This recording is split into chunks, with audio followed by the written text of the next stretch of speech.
Okay, so I talk in English, no? Okay. Okay, yeah.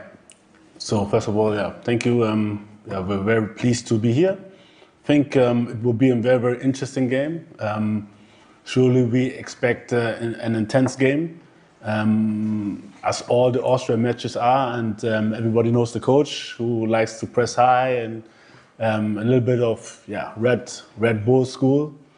So this is what we expect. We know that they are very, very good, very, very physical, very, very high intensity, a lot of runs.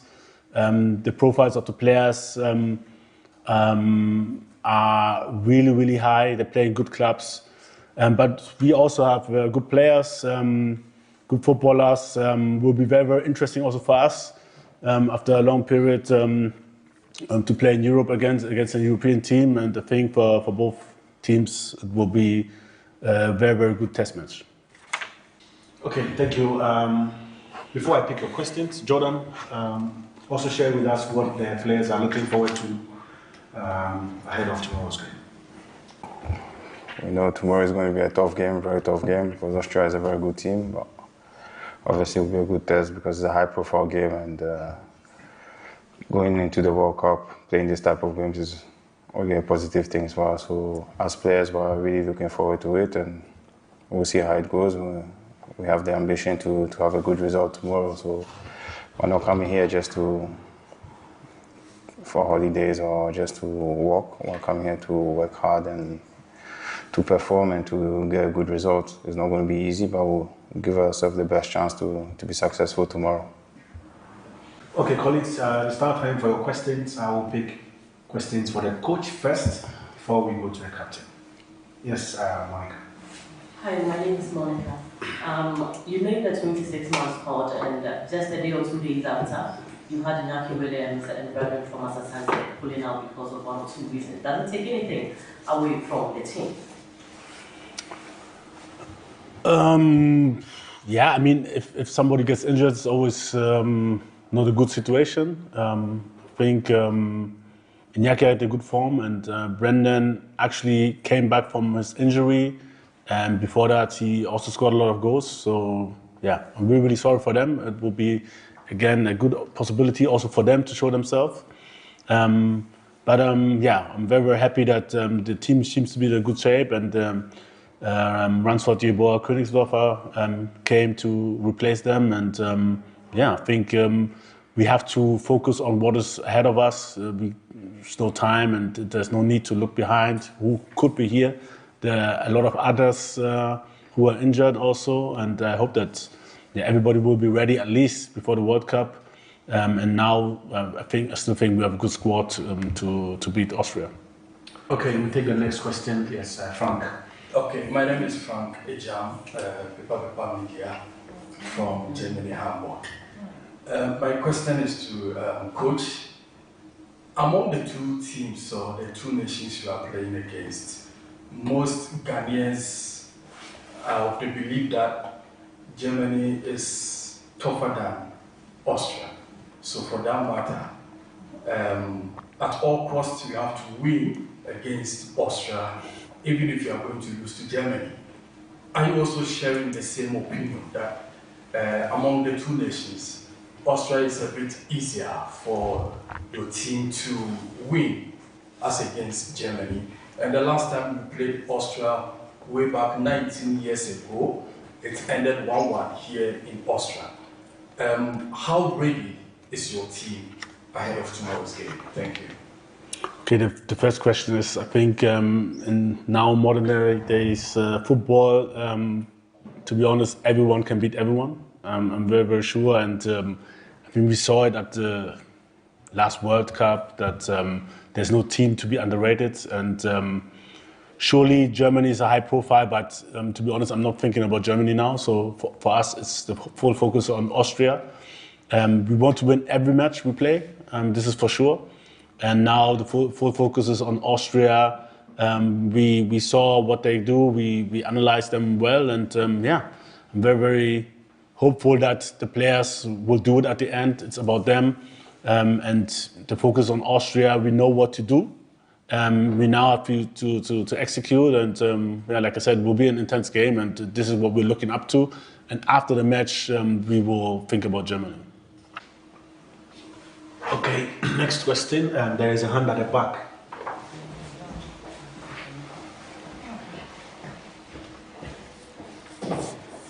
Ernst Happel von der Austria Presseagentur, Herr Art, auf Deutsch können wir es machen. Eine Frage, weil Sie auch den Ralf Rangnick erwähnt haben, oder den Spielstil von Ralf Rangnick. Sie kennen ihn ja von Bundesliga-Zeiten. Hat es da irgendwelche besonderen Duelle gegeben, irgendwelche besonderen Momente im Zusammenhang mit Ralf Rangnick? Besondere, er wollte mich mal haben als Spieler nach Stuttgart. Da haben wir zum ersten Mal, glaube ich, Kontakt gehabt. Da war ich, glaube ich, bei Hannover 96. Das war bevor ich nach Dortmund gegangen bin. Und ansonsten, klar, also ich glaube, in Deutschland ist der Trainer natürlich eine Koryphäe. Hat damals, ja, ich glaube, auch für Furore gesorgt, als er die Viererkette so eingeführt hatte. Damals hat man, glaube ich, noch mit Libero gespielt und 2 Vorstoppern. Und jetzt hat er schon auch in Deutschland sich einen sehr, sehr großen Namen gemacht. Spätestens als er mit Leipzig, aber auch mit Hoffenheim, dass er da vorangetrieben hat, von der 4. Liga, glaube ich, hoch bis in die Bundesliga. Und ja, ist ein sehr renommierter Trainer, sehr guter Trainer. Und ich habe für ihn vorhin sehr, sehr großen Respekt. So a question regarding any common denominator with the coach from the Austrian team, Ralf Rangnick. And have you had any matches with him in the Bundesliga? Well, I could say that I think met for the first time around 1996. I think it was before the Dortmund time. And I know that Ralf Rangnick is a very renowned coach in Germany. You could say quite a legend, you could say. For instance, introducing the back four in Germany when it was really a novelty at that time. And then again, of course, he also had enjoyed quite a success with the Leipzig Football Club. So he's a very known name, a renowned coach, and so a great matchup. Das ist eine Frage von der Kronenzeitung. Herr Ado, welche sind die Spieler in Österreichs Team, von denen Sie am meisten beeindruckt sind? Ich glaube, das Mittelfeld ist schon sehr, sehr beeindruckend mit ihrer Laufintensität, Laufstärke, mit Schlager, Baumgartner. So. Sehr, sehr beeindruckend.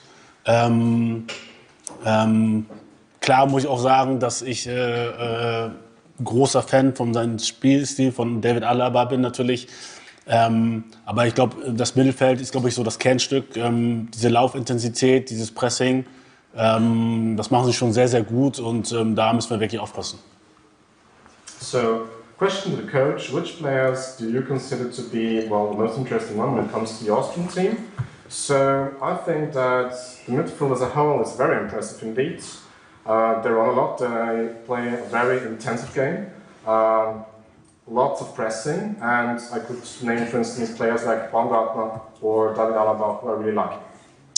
Leim habe ich vergessen, ehrlich gesagt. Das ist auch gefährlich, sehr gefährlich. Is your question for the coach?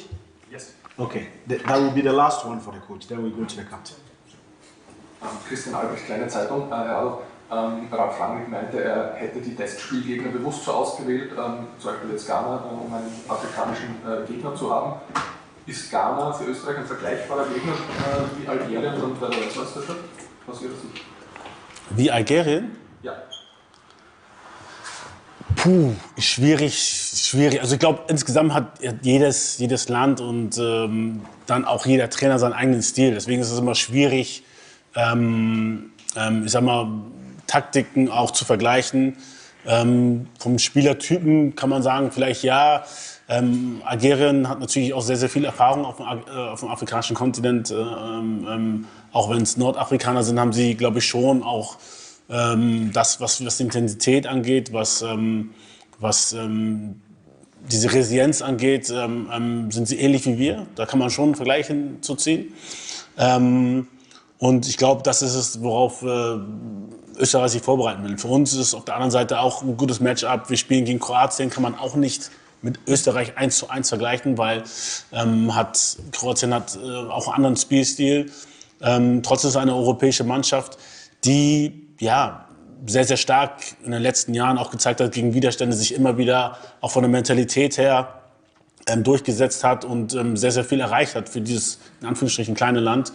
Und da kann man auch im Vergleich mit für uns, aus unserer Sicht, mit Österreich setzen.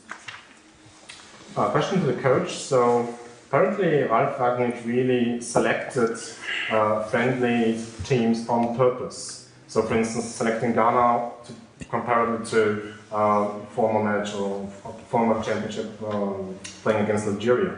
Well, this is the answer. It's a bit difficult to assess because obviously every country has its own playing style, and it's also a bit difficult to compare the tactics, for instance, between two countries. But we could agree to the fact that number one, Algeria is from Northern Africa, and number two, they could be quite comparable to us when it comes to the intensity of play or their resilience. So that's a comparison. And for us, then in turn, it's also good to be here to play against the European team because we're going to play Croatia. And although, credit to the fact that they have a bit of a different playing style when it comes to comparing Croatia to Austria, but still it's a good test for us. And Croatians have shown that they've been able to surmount obstacles in the past, given the fact that they're a rather small country, for instance. Okay, Colin, so we'll pick two questions for the captain. That's my question. Fabito, congrats for leading your boys to qualify for our FIFA World Cup. Now my question is, you are playing against Austria and then Germany. These are two crucial games for our preparation ahead of the World Cup.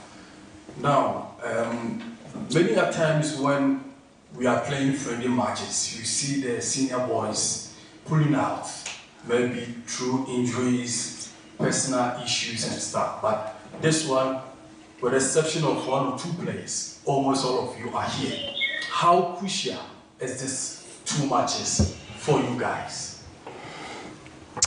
Listen, personally, I don't think that the players we do it on purpose to be pulling out from games and those type of things because we want to play for our country, we want to do well for our country, so every game is important. Even though we know these two games are really important, but even previously the other games were important as well, but just that sometimes it is what it is, you know. Coming to these two games, listen, tomorrow is going to be a tough game, Monday will be a tough game, so we'll do our best. I think we are preparing really well, you know, tactically, technically, physically, we look good, so let's see what happens tomorrow. I don't want to talk too much because obviously we've had a couple of days of training and what I've seen is positive. So we're ready for tomorrow and we'll see if we can get a positive result because we want to get a positive result and after Monday will take care of itself. Okay. All right. Okay, so colleagues, that will be it. We have to go for training. Thank you so much. The first 15 minutes of training is open to the media, and after that, the security apparatus will ensure that you are guarded out, so we continue our training. Thank you.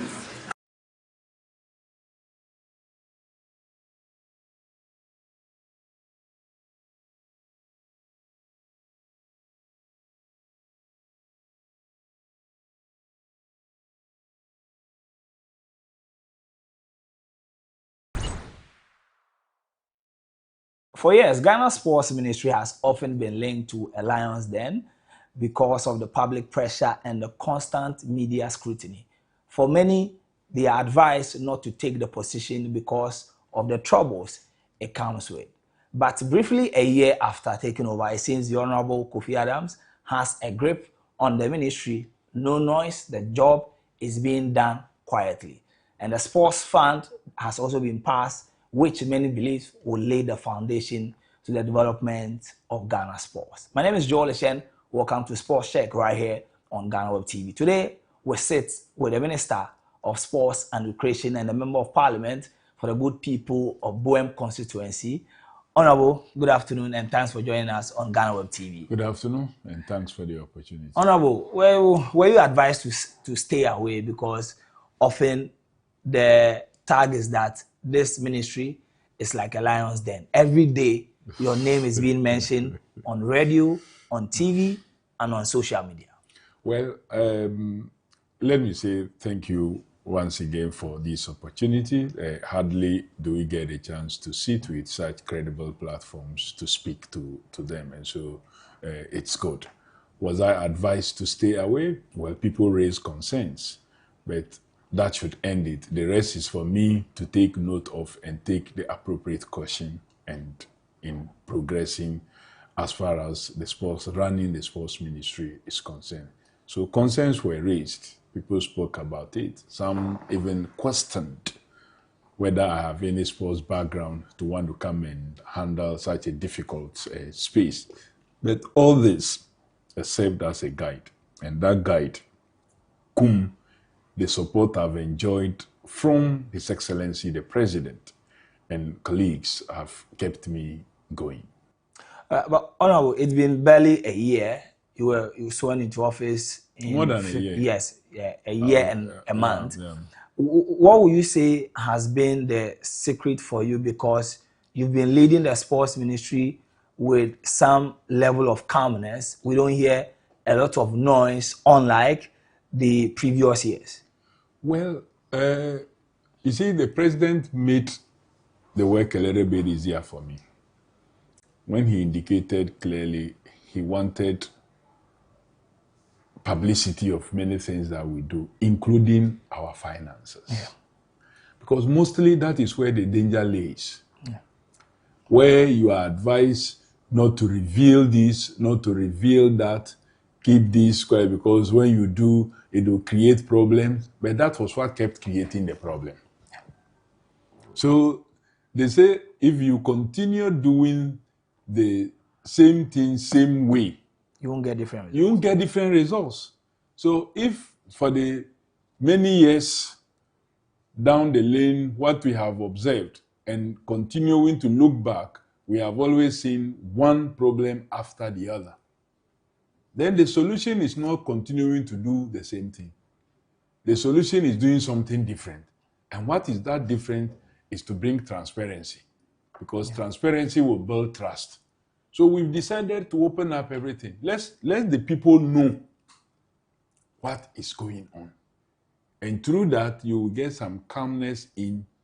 Because if you don't let people know and you leave it only for the few, when the few decides to come against you, there will be nobody standing behind you. So His Excellency made it much easier for me. And I personally also love transparency. I love openness. I love to engage. I love to let people know what is happening. I'm particularly not interested in like showing that I'm the one who have done A, B, C, D. All I want is that people must know. At the end of the day, people can carry the glory and go and say they did A, they did B, and so on. I don't really worry much about that. Once we have the results and things are getting better and everybody is speaking good about the system, we all celebrate in it. And so it's been great. And I have a great team also, from my chief director to the last person in this ministry. Oh, wow. The chief director is good. She's a workaholic. She understands her onions, and she's been part of the reasons for these successes that we have chalked. Of course, we have challenged the directors, many of whom have been here for quite some time. We have challenged them to even work harder and to let them know that it cannot be business as what? Usual. Where you just see it and we don't factor much the welfare of athletes and then what have you. No, we must make sure that we do that and build around them, because of course we exist because of these athletes. So your priority must be them, both active and retired ones. Have a certain level of focus and then you can then be able to develop sports, and the sports can now also bring you development as a country. Otherwise, you just continue pumping money in, and you don't see the development, and you are not able to develop the sport, and the sport is also not able to help develop your country. So, Minister, will you say that now it's like the gap between Ghanaians and the team has now been closed because now they don't have to worry or speculate about budget and monetary allocations because they know that the minister will definitely let us know? Well, it's work in progress. I won't say that we have reached there. I have a certain objective to get to that point. Okay. Where every action that is taken, that will commit public funds, or that will commit even funds raised from the public, will be known by the public. Okay. I want us to get to that point where nobody will have any doubt. We haven't reached there yet. Okay. I won't say that we have reached there because there's still a lot of resistance. Yeah. Recently, when I have to appear before Parliament to brief them, at a certain point even, some parliamentarians were concerned whether some information should be made public or not. I said, well, as far as I'm concerned, there's nothing to be hidden about this information. And it was to do with the estimated budget for the national team's preparation towards the World Cup. The World Cup. I said, let's put it out there. It's public money. It's their money. They need to know. If they think that this is not the way their money should be spent, let's have a conversation around it.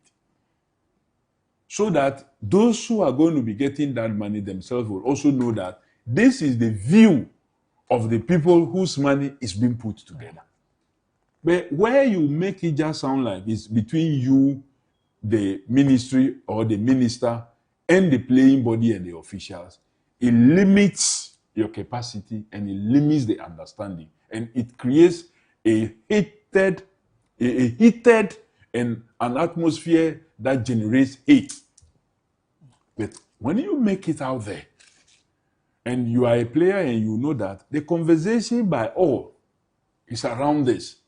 When you are negotiating, you know how to negotiate. When the conversation is out there and is opened, when they bring it to you, you know that, no, from the conversation out there, it was said that I'm supposed to get 1 cedi. But why is it 50 pesos? So you will know, right from the word go, that it is not 50 pesos you are entitled to 1 cedi. Or nobody will also come and deceive you that, oh, you were entitled to 5 cedi. When it's 1 cedi. When it was maybe 50 pesos. That the person saw 5 all right, but he didn't know that there was point before the 5. So, but because it wasn't discussed in the public, the person saw 5 and think that it can be 0.5. So it is 5. Yeah. So they will go and tell somebody that you are entitled to 5. Then they deliver to you 0.5. Then you said, no, I'm entitled to 5. So somebody has chopped 4.5 of my money, when actually nobody. So having that conversation out there helps in building trust. And once there is trust, the next thing is that the love will come. Yeah. So when they were launching and all the campaigns before President Mahama won and appointed me here campaigning for the love, it will be difficult to achieve the love when you don't first bring transparency to build trust. In football, trust is what brings the love. And what brings the trust is the transparency. When the people know that as we contribute to our club, this is what they are using our money for. That they buy a player, they tell you exactly how much it costs. They go for a game, they tell you how much it costs. They make an investment, they tell you how much they have gained. Then the people know that this is what our money is being used for. Transparency. So you get the trust out of that. And once there is trust, the love comes. You don't need to pay for it. You don't need to run any adverts. You just have to act right and you get it free. Yeah. But when you think that it is about adverts, so you are spending money advertising and not doing what is right, the love will not come. And once the love doesn't come, it becomes difficult for you to mobilize the necessary resources to invest in the game. All right, so we've spoken about the accountability part, being accountable to Ghanaians. Now, to the team, is there a specific target from the government for the team? Because it looks like in the last 5 tournaments or so, we've never gone past the group stage. So is there a specific target for the Black Stars from the government that at least, this is a 48 nation World Cup, at least you need to get to this stage? Well, I think it is the, well, I'm not going to add the AFCONs. In terms of the World Cup, I think it's the last 3 we have in 2014. 2014, 2022. And then 2022. But For 2018, we didn't even qualify. Yeah. So we were not even appearing, let alone to be able to get out of the group I think stage. I added the AFCONs to make it so 5. I want to look at the World Cup first. As for AFCONs, also look at the recent one. We didn't also even appear. Yeah. So in the World Cup, the last 2. We have a target for them, and it is in setting this target that made me propose a new model of paying what has been described as an appearance fee. There is no such thing like an appearance fee for World Cup. Some countries don't do it. Many countries don't do it. Many countries don't do it. Some give motivations depending on your performance. If you take a country like Germany, if they go for a World Cup and quarterfinals for them is their lowest. Yeah. So they've set a standard that anything below quarterfinals, it means if we didn't go, it was even better. We, as a country, are also working to say that at the World Cup level, our best performance should be the next round after the group stage. That's round of 16. That should be, well, now they've introduced round of 32. So round of 32. In the past, it would have been round of 16. Yeah. So we are saying that should be your lowest. That don't just be counted among the countries that participated. Move the next step should be your lowest. If you exit at the group stage, you haven't done anything. Okay. If we exit at the group stage, it means that both the playing body and the technical team have failed us miserably. And so we need to go above that and get to the knockout stages. Then we will say that is what I'm beginning to set as a minimum standard for World Cup. Okay.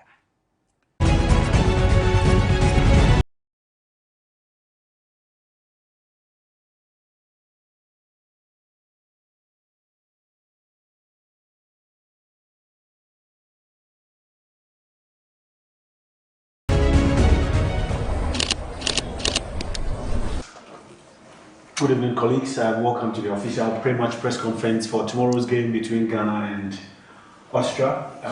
This is the venue for the game. I have with me the head coach of Ghana, Ado, and then captain of the... Hey! Sorry. And captain of the Black Stars, Jordan Ayew. Before I take your questions, I would like to pick up their general overview of the game. In summary, Coach, tell us what your expectations are ahead of tomorrow's game. So he answers, then you can proceed. Okay. You can go ahead. Yes. Okay, so I talk in English, no? Okay. Okay, yeah. So first of all, yeah, thank you. We're very pleased to be here. think it will be a very, very interesting game. Surely we expect an intense game, as all the Austrian matches are, and everybody knows the coach who likes to press high and a little bit of Red Bull school. So this is what we expect. We know that they are very, very good, very, very physical, very, very high intensity, a lot of runs. The profiles of the players are really, really high. They play in good clubs. But we also have good players, good footballers. Will be very, very interesting also for us after a long period to play in Europe against a European team. And I think for both teams it will be a very, very good test match. Okay, thank you. Before I pick your questions, Jordan, also share with us what the players are looking forward to ahead of tomorrow's game. We know tomorrow is going to be a tough game, very tough game, because Austria is a very good team. But obviously it will be a good test because it's a high-profile game, and going into the World Cup, playing this type of games is only a positive thing for us. So as players, we're really looking forward to it, and we'll see how it goes. We have the ambition to have a good result tomorrow. So we're not coming here just for holidays or just to walk. We're coming here to work hard and to perform and to get a good result. It's not going to be easy, but we'll give ourselves the best chance to be successful tomorrow. Okay, colleagues, it's now time for your questions. I will pick questions for the coach first before we go to the captain. Yes, Monica. Hi, my name is Monica.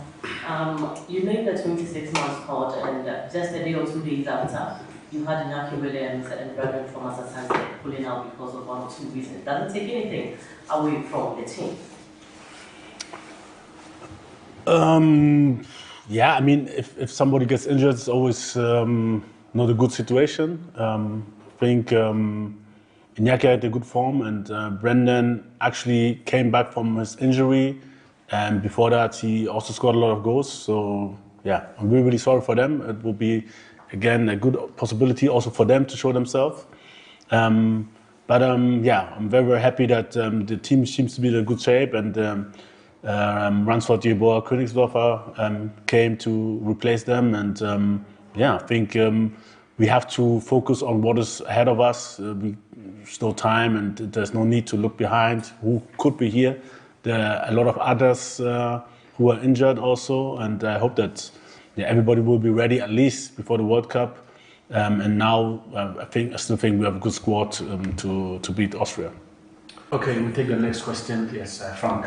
Okay, my name is Frank Ejam, FIFA Media from Germany, Hamburg. My question is to Coach. Among the two teams or the two nations you are playing against, most Ghanaians are of the belief that Germany is tougher than Austria. So for that matter, at all costs you have to win against Austria, even if you are going to lose to Germany. Are you also sharing the same opinion that among the two nations, Austria is a bit easier for your team to win as against Germany? And the last time we played Austria way back 19 years ago, it ended 1-1 here in Austria. How ready is your team ahead of tomorrow's game? Thank you. Okay, the first question is, I think in now modern days football, to be honest, everyone can beat everyone. I'm very, very sure, and I think we saw it at the last World Cup that there's no team to be underrated, and surely Germany is a high profile, but to be honest, I'm not thinking about Germany now. So for us, it's the full focus on Austria.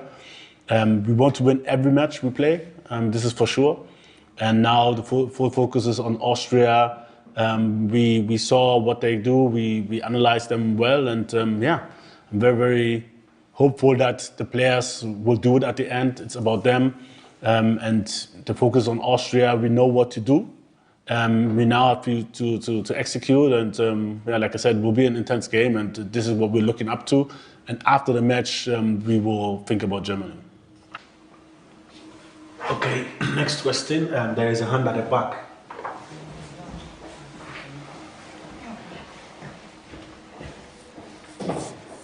Ernst Happel von der Austria Presseagentur, Herr Adolf, auf Deutsch können wir es immer.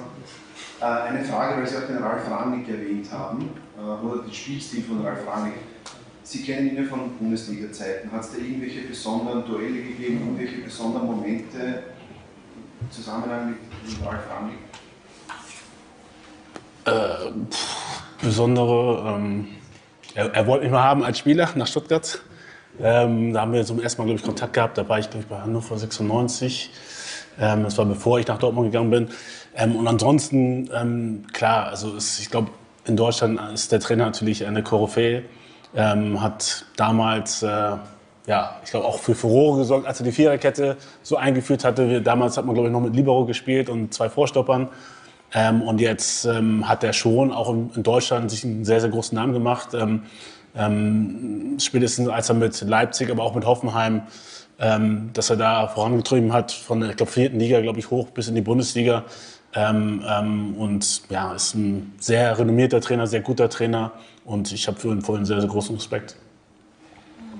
So a question regarding any common denominator with the coach from the Austrian team, Ralf Rangnick, and have you had any matches with him in the Bundesliga?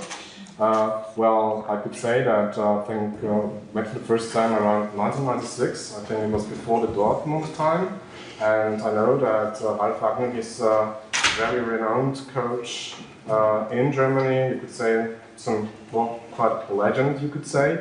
For instance, introducing the back four in Germany when it was really a novelty at that time. And then again, of course, he also had enjoyed quite a success with the Leipzig Football Club.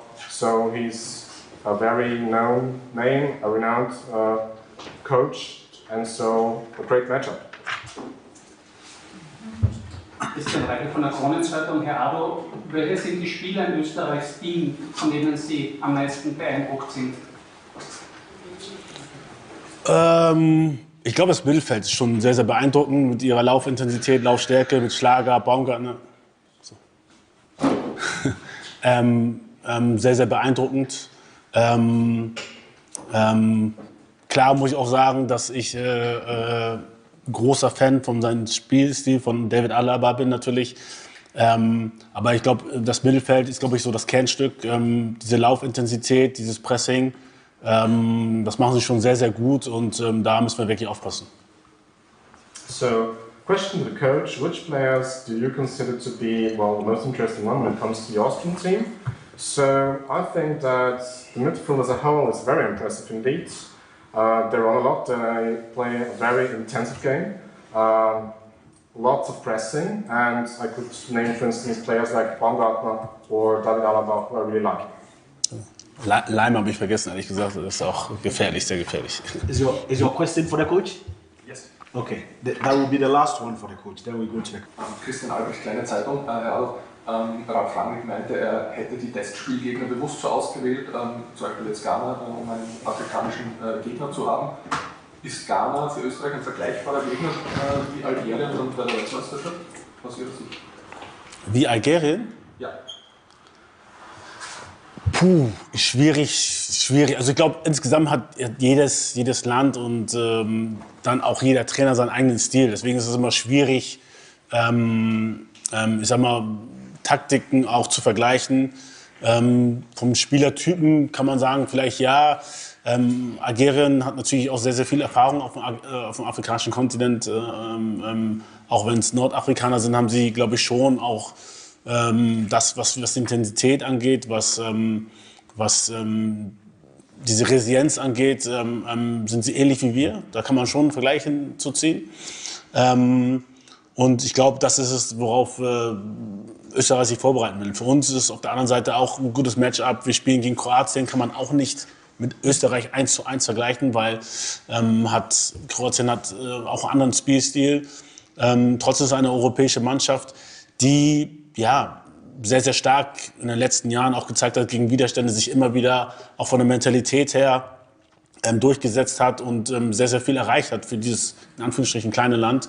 Und da kann man auch im Vergleich mit für uns, aus unserer Sicht, mit Österreich setzen. Question to the coach. So apparently Ralf Rangnick really selected friendly teams on purpose. So for instance, selecting Ghana to comparable to former match or former championship playing against Nigeria. Well, this is the answer. It's a bit difficult to assess because obviously every country has its own playing style, and it's also a bit difficult to compare the tactics, for instance, between two countries. But we could agree to the fact that number one, Algeria is from Northern Africa, and number two, they could be quite comparable to us when it comes to the intensity of play or their resilience. So that's a comparison. And for us, then in turn, it's also good to be here to play against the European team because we're going to play Croatia. And although, credit to the fact that they have a bit of a different playing style when it comes to comparing Croatia to Austria, but still it's a good test for us. And Croatians have shown that they've been able to surmount obstacles in the past, given the fact that they're a rather small country, for instance. Okay, colleagues, so we'll pick 2 questions for the captain. That's my question. Fabito, congrats for leading your boys to qualify for our FIFA World Cup. Now my question is, you are playing against Austria and then Germany. These are 2 crucial games for our preparation ahead of the World Cup. Now, many a times when we are playing friendly matches, you see the senior boys pulling out, maybe through injuries, personal issues and stuff. But this one, with the exception of 1 or 2 players, almost all of you are here. How crucial is this 2 matches for you guys? Listen, personally, I don't think that the players we do it on purpose to be pulling out from games and those type of things because we want to play for our country, we want to do well for our country, so every game is important. Even though we know these 2 games are really important, but even previously the other games were important as well, but just that sometimes it is what it is, you know. Coming to these 2 games, listen, tomorrow is going to be a tough game, Monday will be a tough game, so we'll do our best. I think we are preparing really well, you know, tactically, technically, physically, we look good. So let's see what happens tomorrow. I don't want to talk too much because obviously we've had a couple of days of training and what I've seen is positive. So we're ready for tomorrow and we'll see if we can get a positive result because we want to get a positive result, and after Monday will take care of itself. Okay. All right. Okay, so colleagues, that will be it. We have to go for training. Thank you so much. The first 15 minutes of training is open to the media, and after that, the security apparatus will ensure that you are guarded out, so we continue our training. Thank you.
right, so thanks for joining us. Good evening, wherever you are watching us from. This is GhanaWeb TV, and we begin our official coverage for the 2026 FIFA World Cup with Ghana's first pre-World Cup friendly game against Austria. This is an opponent we've played before, and it ended 1-1. But this time around, it will be interesting to see the outcome of this particular game. The lineup is already in, so I'll be taking you to the lineup, and it is a big opportunity for some players and also for them to justify their inclusion in the final squad for USA, Canada, and Mexico. My name is Joel Chen. Thanks for joining me here on YouTube, Facebook, X, and on GhanaWeb.com. Today, I'm being joined by my colleague here on the sports desk, Portia. Hella Portia will be here to take us through the history and the analysis. Everything you get to hear from Portia. So we'll take a quick breather. When we come back, I take you through the lineup, and then we delve straight into the build-up.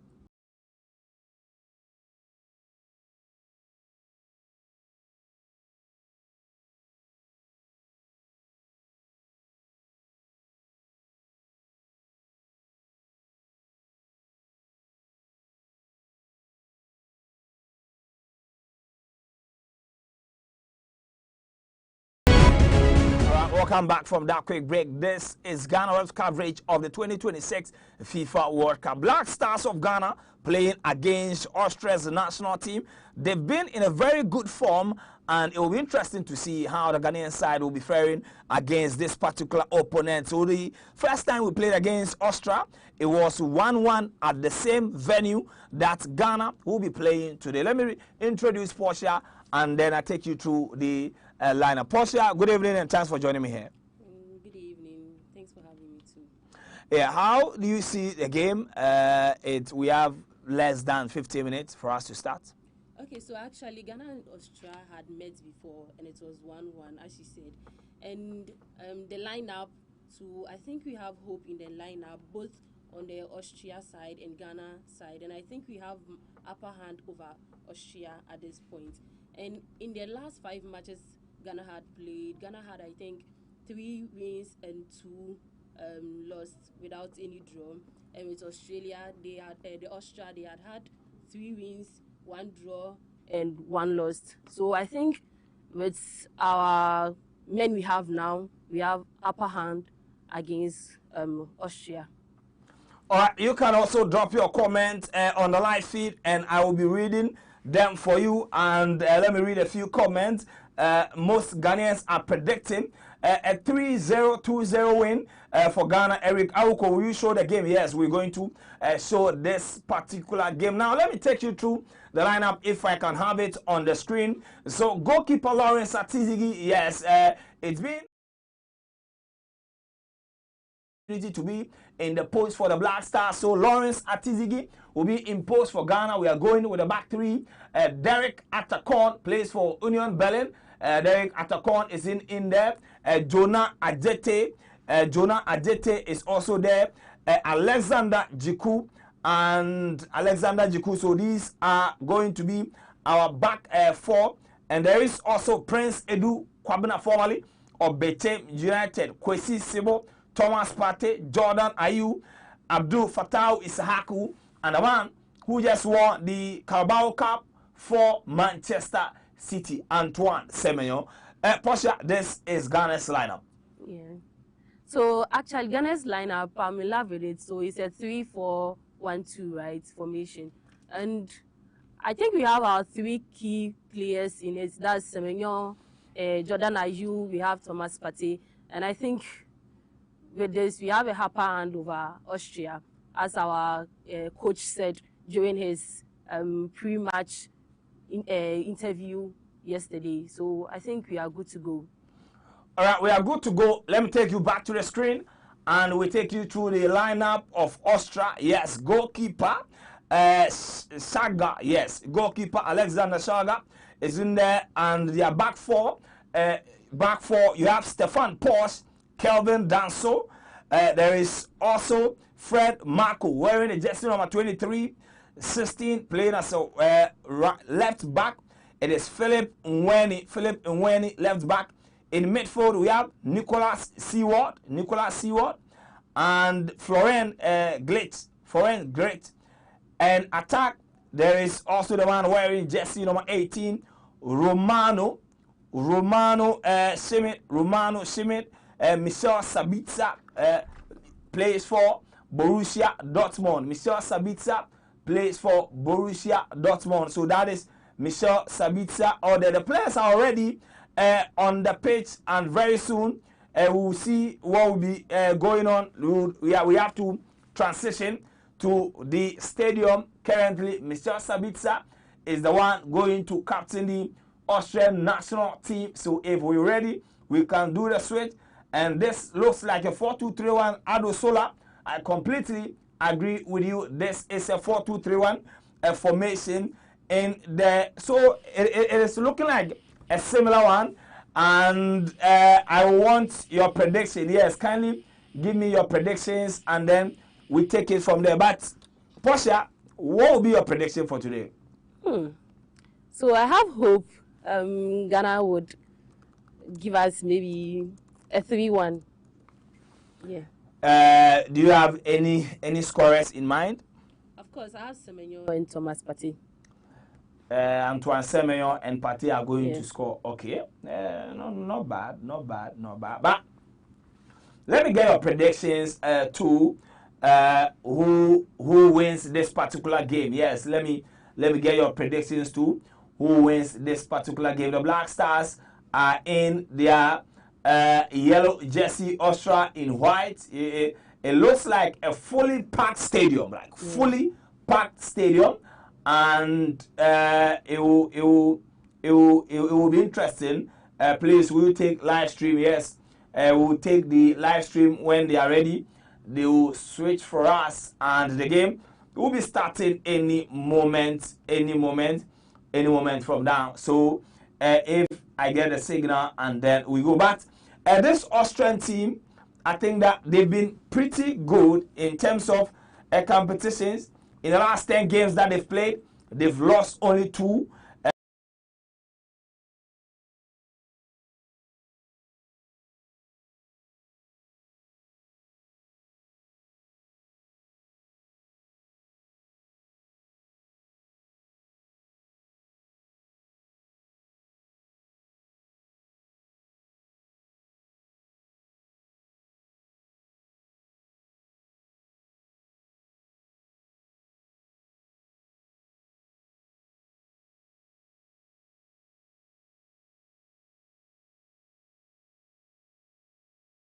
It was Norway. So is this an opponent that Ghana can easily navigate?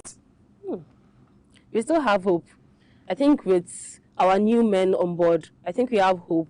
Yeah, because our formation is, I think we have a upper hand over them because of our formation and how prepared our players are also. Yeah, so I think we have a upper hand over them. All right, so we have the upper hand over them. Yeah, interesting upper hand, and we'll also take it. So you can drop your predictions, and if they are ready, we can switch to the game. This is GhanaWeb TV. Kindly click the subscription button, like, share, and put us on post notification. We'll be back after the first 45 minutes.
For diese beiden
say, oh no, my goodness.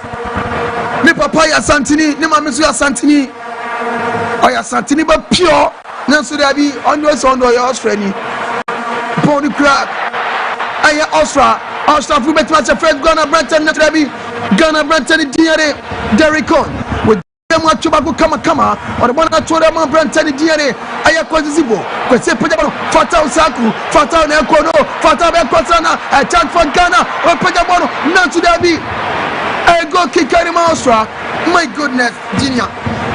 The boy, now me expect to say after so cutting, at least could take a shot, but then when Timmy take a shot, no.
Thomas Party to Arante Fatawi Shaku.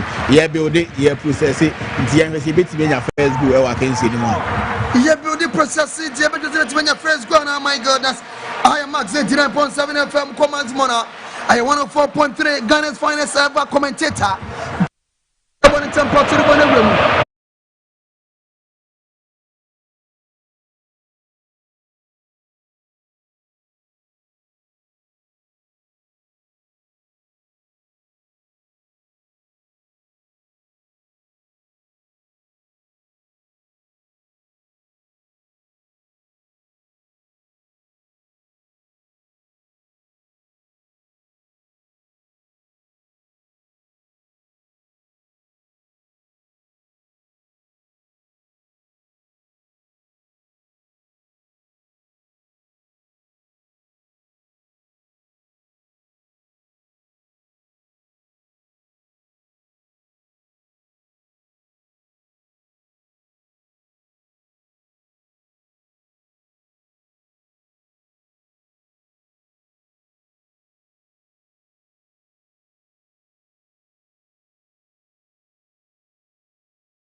Ghana against Austria. The Black Stars currently trailing. Austria saw the ball within the 18-yard box of Ghana. Thomas Partey cleared the ball, but it's still in the Ghanaian area. Fatawi Sahaku has managed to clear the ball out of danger. Now the Ghanaians can go on the attack. Prince Edu Kwabena. And he's been pushed. The referee says play must continue. But he believes that that was a foul.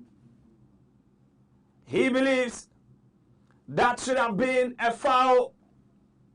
Now Austria, so in the Ghanaian area, good interception from Alexander Jiku.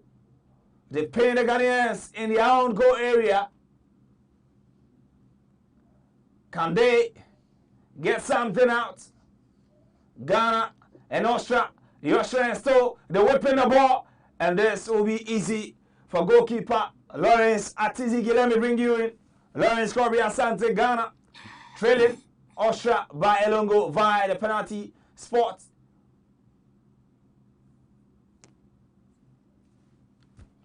Well, Joe, I think it's not been a good start for the Ghanaian guys, most especially having conceded a goal from the spot kick. It comes back to, our defensive awareness, and the Austrians have capitalized on that to, get a first goal in the course of the game, so far as the first department is concerned. But I think this is a preparatory match, this is a trial match for a couple of players, and also for the technical heads to try something new, to, see to it how their ideas to impose into these players ahead of the Mundial coming on June 2026 is concerned. So it's a lesson ground for both teams, the Ghanaian players and also the Austrians. So this is not a highly competitive game, but I think it's for certain players, especially players who are not key members or actors so far as Ghana's call-ups comes to play.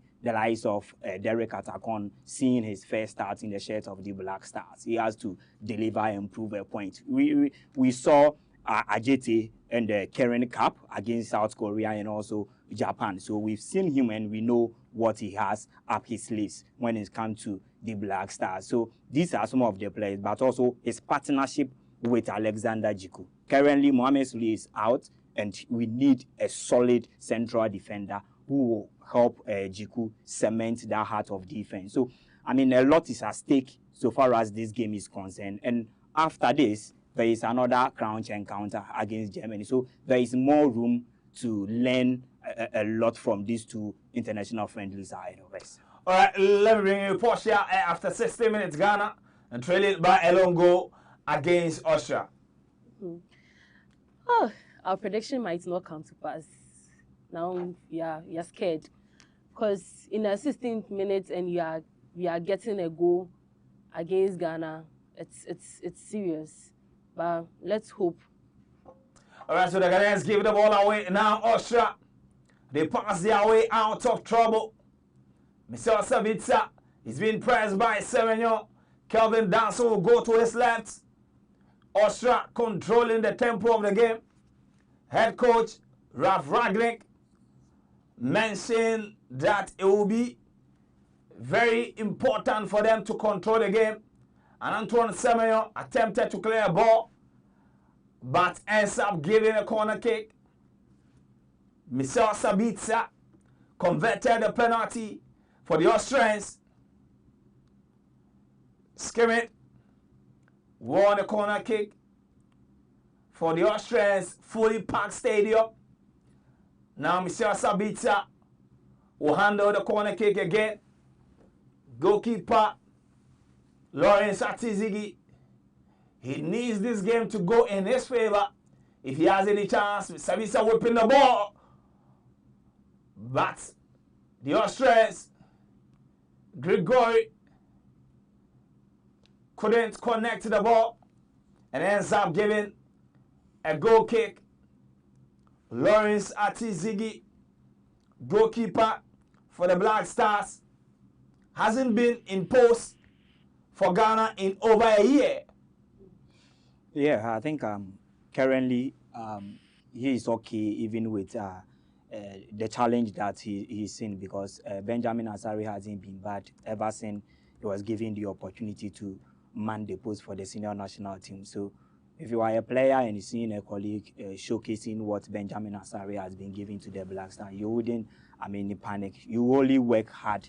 When the opportunity comes, then you also take over. But it's rather unfortunate on the part of Atizigi that whenever he's being given the opportunity, then Ghana concedes. So it's one thing I don't know though, but probably things must work out for Atizigi, because imagine Benjamin Asare. He's been keeping a lot of clean sheets for the senior national team. But whenever it happened in our Karen Cup, the last international window back in November, similar thing happened. And this comes another opportunity. So we will see to it how, things pan out for these goalkeepers that we are having. But if you are having Benjamin Asare as your first man in between the two sticks, and also a certain Atizigi who has been a consistent performer for St. Gallen in the Switzerland League, it's a solid competition you've built. So let's see how things pan out for them. Maybe at the World Cup, at the world stage, the Mondial proper, we will see what these players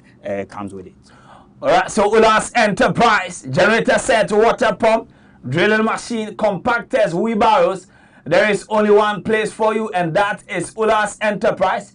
You can contact them. The numbers are on your screen. Ulas sent 1979@gmail.com, at Jeringano and Porsche Hotel, Medina Taxi Rank. Now, Austria still in possession. Black Stars struggling to get hold of the ball. Now the Austrians in the left-hand side, inside the 18-yard box. Can he get across?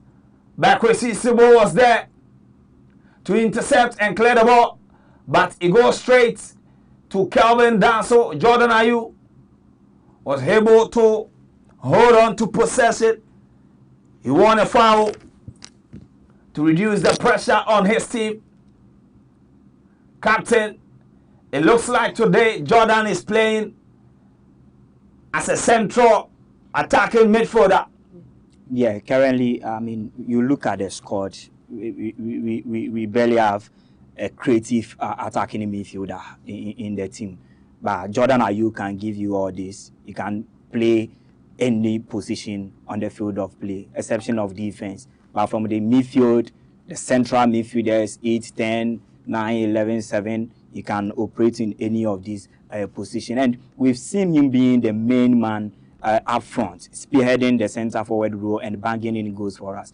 He is our top scorer so far as the World Cup qualifiers comes to play. And in the recent games, since Otuado second coming, he has been the top scorer in Otuado's team. So drawing him back, we will suffer a bit to get in the goals. Already, we suffer to get in goals during the AFCON qualifiers and even in the World Cup. So we are not a team that we are proving scoring. So it's a major concern we are trying to get rid of, but it's really difficult because now if you have Jordan Pierre, you drawing that deep and not getting him as the target, who is going to get the goals at the back of the net for us. Antoine Semenyo is Antoine Semenyo, but he has not shown the Antoine Semenyo that we know, playing for FC Bournemouth and Manchester City in the shirt of the Black Stars. He is not a big game player when it comes to the Black Stars. There is absolutely no big game that Antoine Semenyo, ever since he was given, the opportunity to feature for Ghana, he has never proven anything in any competitive big game that he is that guy, the whole country, the whole stars, we can, give something upon his shoulders and he can deliver. Over 30 games, he has not surpassed 3 goals in the national shirt. Antoine has played 30 games so soon already, and he has not surpassed 3 games. It's really difficult. And also, the likes of Fatau Ishahaku. These are on and off players. They will come today, tomorrow you won't see them. They will play 15-20 matches before they provide a goal. Kamaldeen Sulemana will give you not less than 10 games before he will give you 1 goal. So this is a major concern we have already. And we've been having this problem ever since Baby Jet hung his boots. and it's a major national problem that we are trying to, solve. So it won't just happen anytime soon. I think we need. That is why I was, in for an experienced manager who can, out of this group, can create something where we can, if we are not scoring 2-3 goals, we can still maneuver our way by getting 1 goal, protect that goal, not conceding.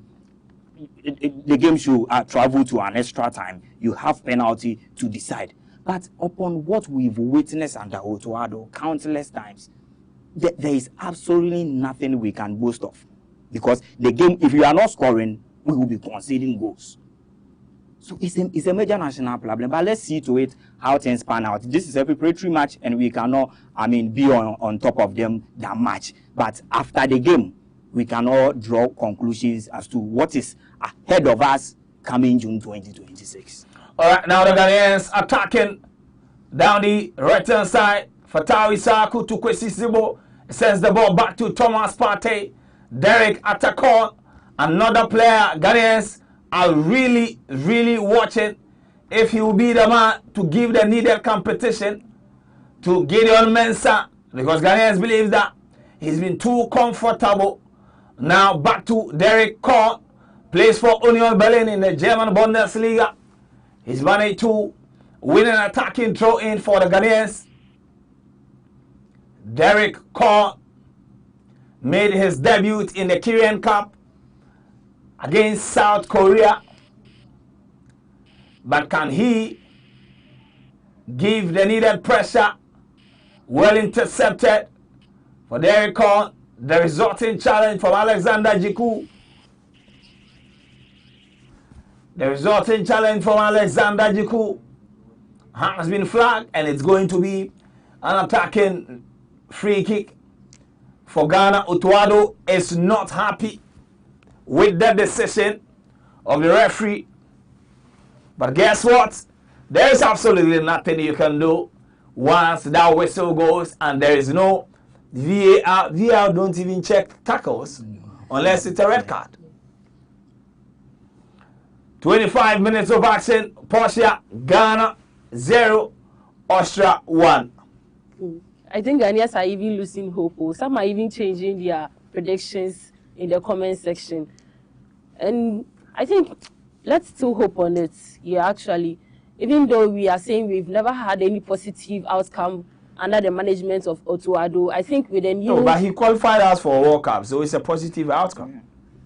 Maybe, you see, yes, we qualified for World Cup. We didn't qualify for AFCON. And even, AFCON. And even with the new 5 managements, they've even added to the team. The team. I think maybe with that, we can still get something. This is a friendly match. Now, Austria going to whipping the ball inside the 18-yard box. The cross was very good, but Antoine Semenyo did his defensive job by clearing the ball out of danger, but ends up giving a very silly foul about just 2 meters away from the Ghanaian box. Jordan is not happy about the calls from the referee, but that was a foul on any day. A clear foul. And a ball in a very advantageous position for the Austrians. If taken well, they can maybe get a second goal. Yeah. Now Austria will be taking charge of this free kick. Michael Grigoric and Sabitzer Grigoric will leave Sabitzer to do the job. Sabitzer, and there is also Skimit. Either one can take this particular free kick. Both of them are in good position to take it. They're whipping the ball, but the Black Stars clear the ball out of danger. But they are not out of the woods yet. Good news that they couldn't do anything with the that was set a piece. good save. Yeah, I think the defensive line did so well in that occasion because it was a very crucial position that the Austrians had the ball. If they had taken it well, they could have registered the second goal against the Black Stars. Defensively, I think Alexander Jiku, only problem you would have is the understanding between his partner because they've not played together for quite some time now, and this is virtually a new partnership.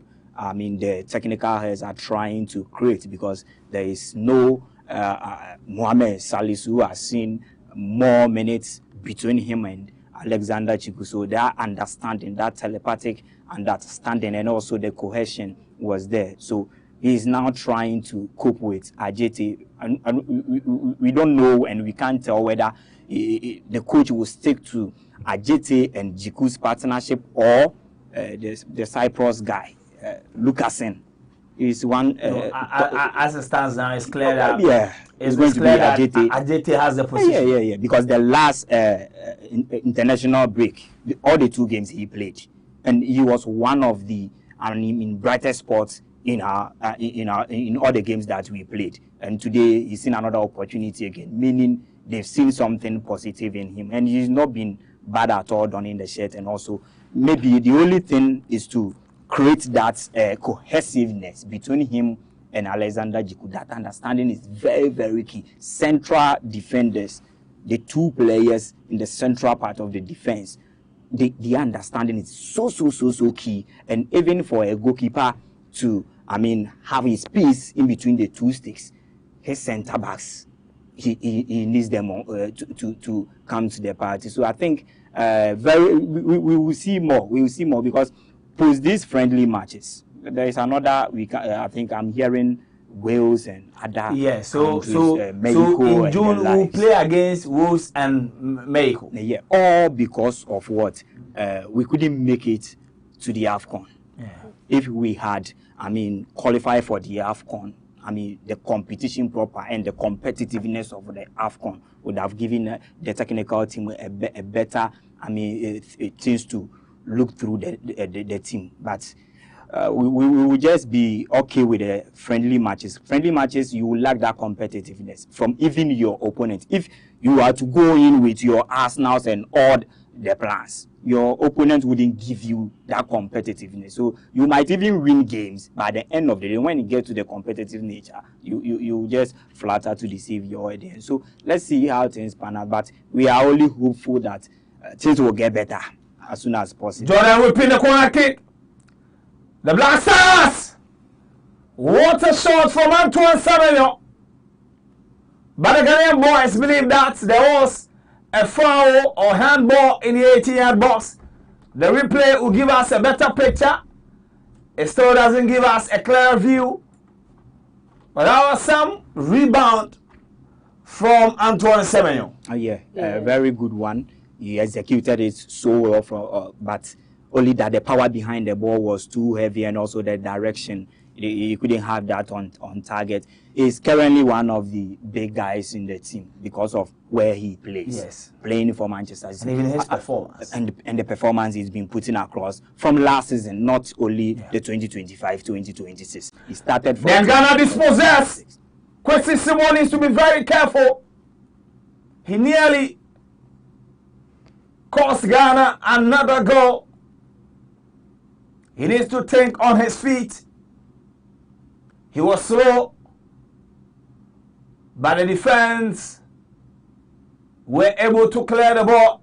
Now Thomas Partey, he loses possession, but Kwesi Simon clears the ball to Derek Atakon. Good pass to Jordan Ayew. Back to Thomas Partey.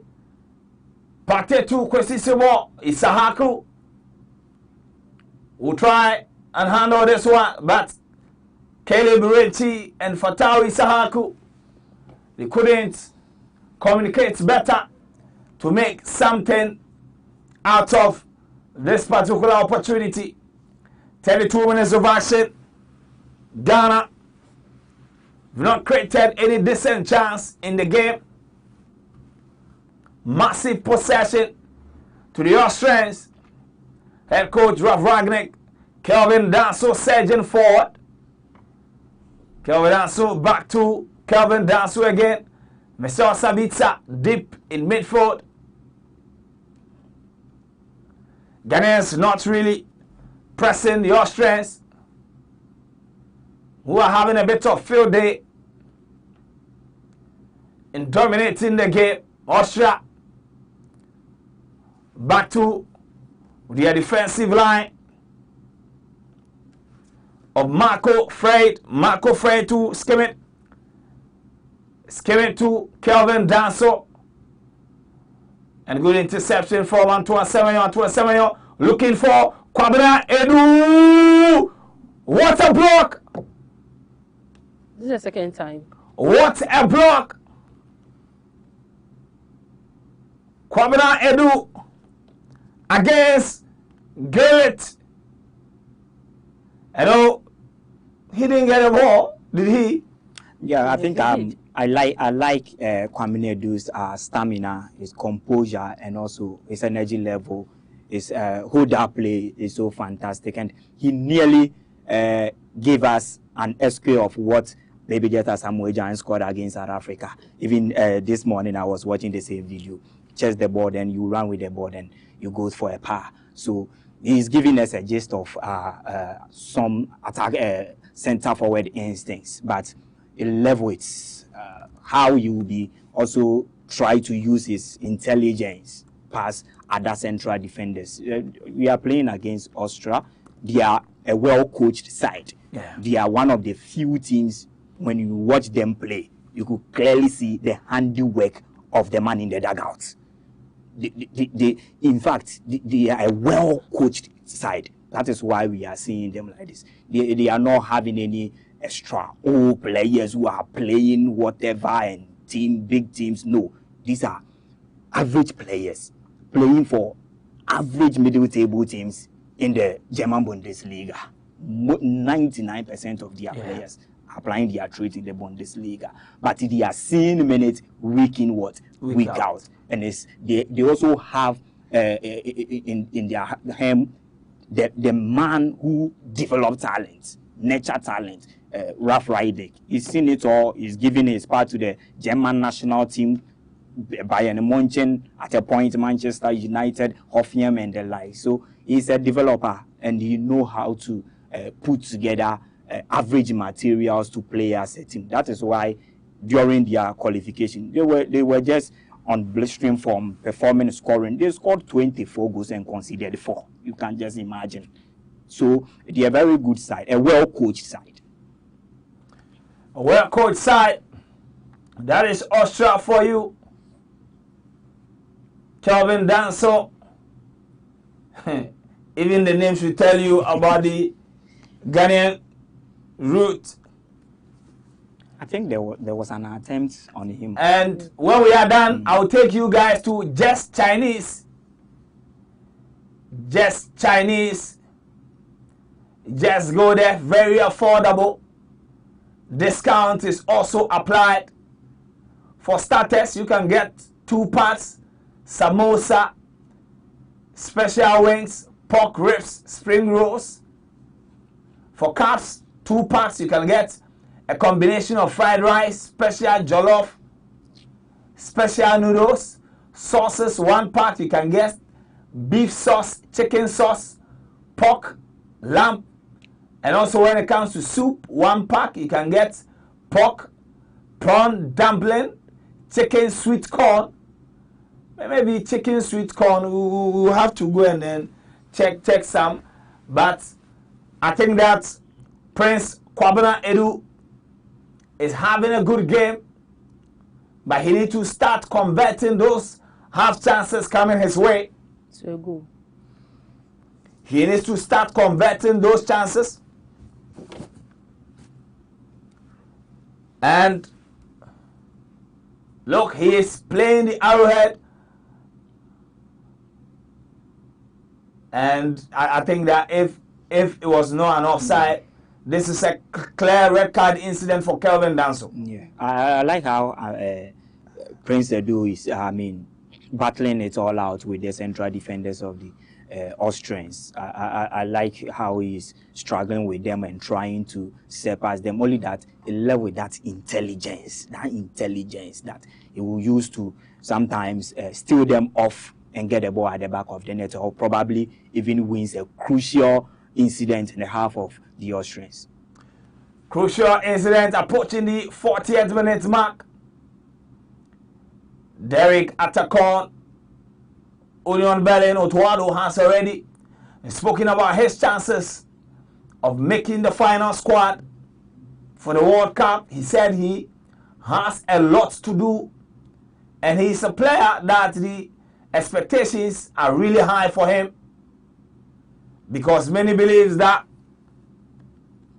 he might be the one to challenge Gideon Mensah for that left back row. Gideon has been Ghana's #1 for the past 4 years. So it will be interesting to see what Derek can do to take that position.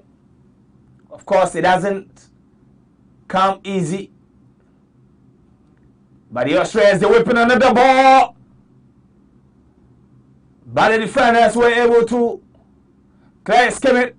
Will send the ball back into the area. Caleb Renchi cleared the ball out of danger. It's still in the Ghanaian area. They're using the long ball. And a physical good save. Good save from Benjamin. Oh, I was about to say Benjamin Asari. Lawrence Atizigi with a very good save to deny the Austrians a second goal. It looked like a very feeble cross, but Atizigi was there. He stretched to his limit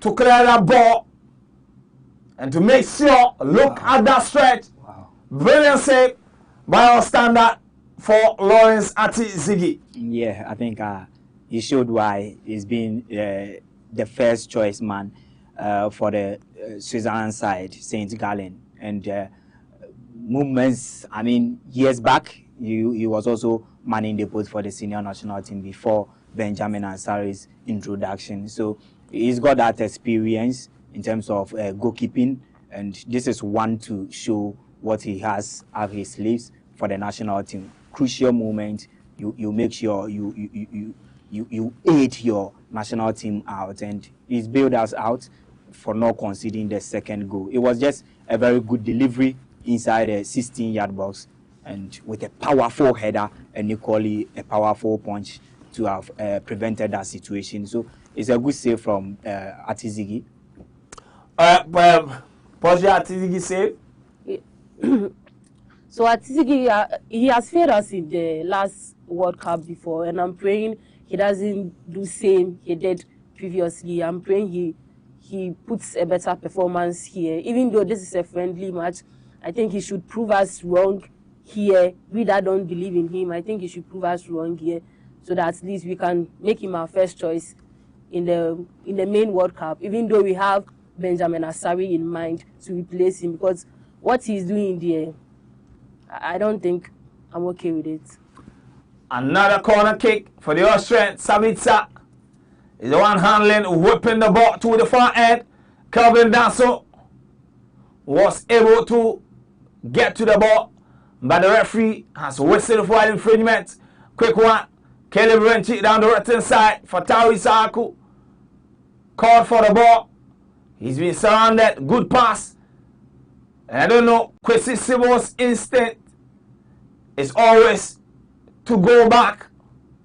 And that is not really a good attribute of a Ghanaian midfielder. But with 3 minutes to go, Ghana Black Stars restore parity. The Austrians, they press very well. Unlike the Ghanaians who allow them to dominate the game until they get to the final third. The Austrians are not playing like that. Atizigi goes for the long one. Kelvin Danso is doing a lot of good defensive work. Antoine Semenyo couldn't get to Kwabena Edu Prince. And now the Austrians regains possession Kelvin Danso plays for the struggling Tottenham Hotspurs. He is a teammate of Mohamed Kudus. But the last time Ghana played Austria, the Austrians took the early lead in the game. And Ghana equalized in the second half. Now Fatawu Isaaku down the right-hand side trying to cut into his left. He attempted a pass. It has been intercepted. Now to Derek Atakon. Antoine Semenyo down the left-hand side. Atakon is making the runs. He whipping the ball. Who is there? Nobody. The Austrians cleared the ball out of danger. Kelly Renchi attempted the rebound. Now Austria, Sabitzer. Hello. That was a very poor pass. That will be taken care of by Lawrence Atizigi. Sure, I think going forward, in the absence of Mohamed Kudus, we would have to have a proper look at how we create chances. Because currently, having watched the Black Stars, not this game in particular, but we don't know where we create our chances from. We are always relying on individual, brilliance and what these players execute on the field of play to get us some goals at the end of the day. But are because we have some of the very best of wingers in the European terrain. Very young wingers, very good. And you look at Antoine Semenyo on the left now. You look at Fatawu Isaaku. We have a lot of wingers, Kamal Deans and Newamers, they've come and go. But we barely create chances from the wings. Our players barely cut in. And in this modern day football, we see wingers scoring goals for fun. Cutting, you choose an angle, you bend it out. You cut in, we don't see this from our players. Isaaku, after 45 minutes, I've not seen him sending in any decent cross. I've not seen him creating any chance from the right-hand side of the attack. I've not seen him taking on players, and it's a major problem. And one thing is that supposedly we have these players who are getting us the incisive passes into the opposing box. Who is that man in the 18-yard box to get, his head to the ball? It is another problem. We barely score from what? Area duels. It's another major problem for us. There is no Asamoah, there is no Andre Ayew again. Post Asamoah, there was a certain Andre Ayew. Now, post Andre Ayew, who is taking over from Andre Ayew when it comes to that aerial durability? None. We'll do 3 minutes of additional time, but we'll have to take care of this corner kick. The Austrians are leading on the score sheet, and in the statistics book, 60% ball possession. This will be their fourth corner in the game. Savitsa whipping the ball straight. Jiku cleared the ball out of danger. Jordan Ayew has been pushed, and the referee has awarded the foul for Ghana.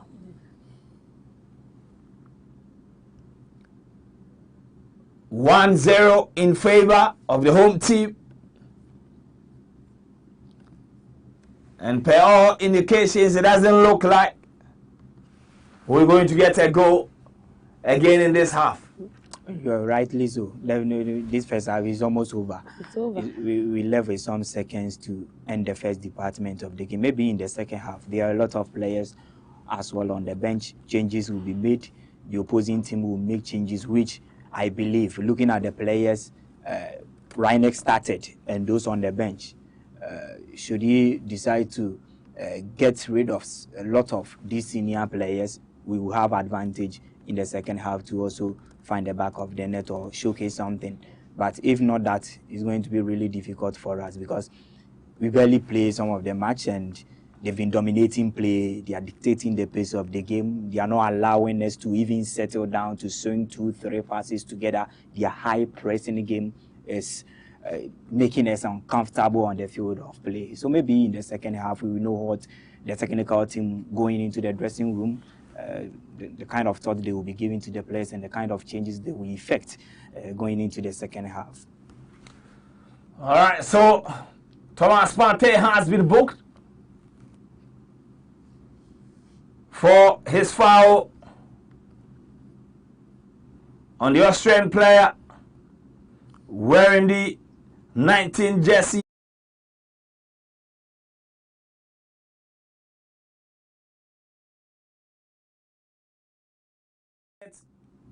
Ghana and Austria. Austria leading Ghana by a long goal. Mitel Sabitzer scored that goal from the penalty spot.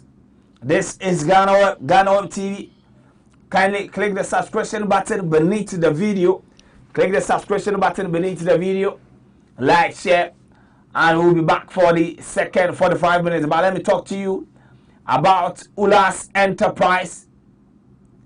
Ulas Enterprise. If you are looking for generator sets, wheelbarrows, compactors, there is only one place for you, and that is Ulas Enterprise. The numbers are on your screen: 020-300-5498, 024-816-9258.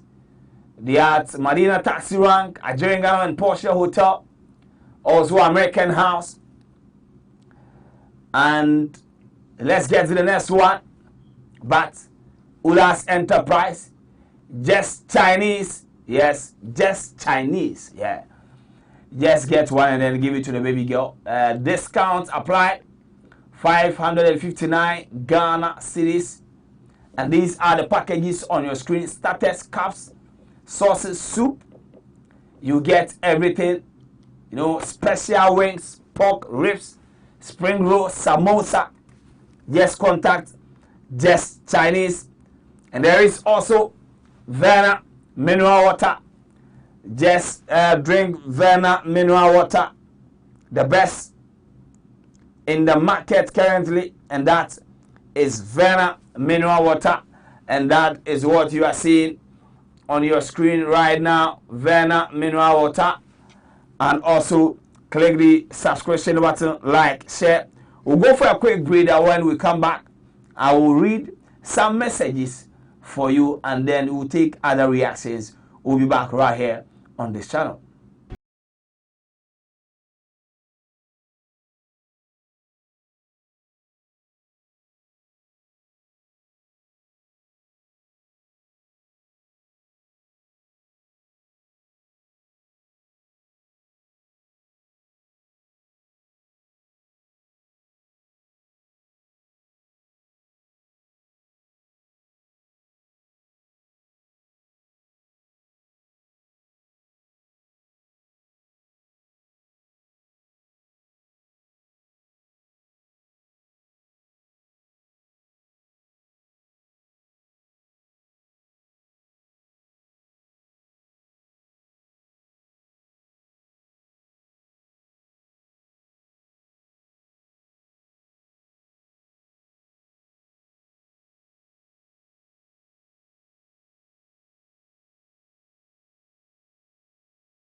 Good evening, colleagues. Welcome to the official pre-match press conference for tomorrow's game between Ghana and Austria.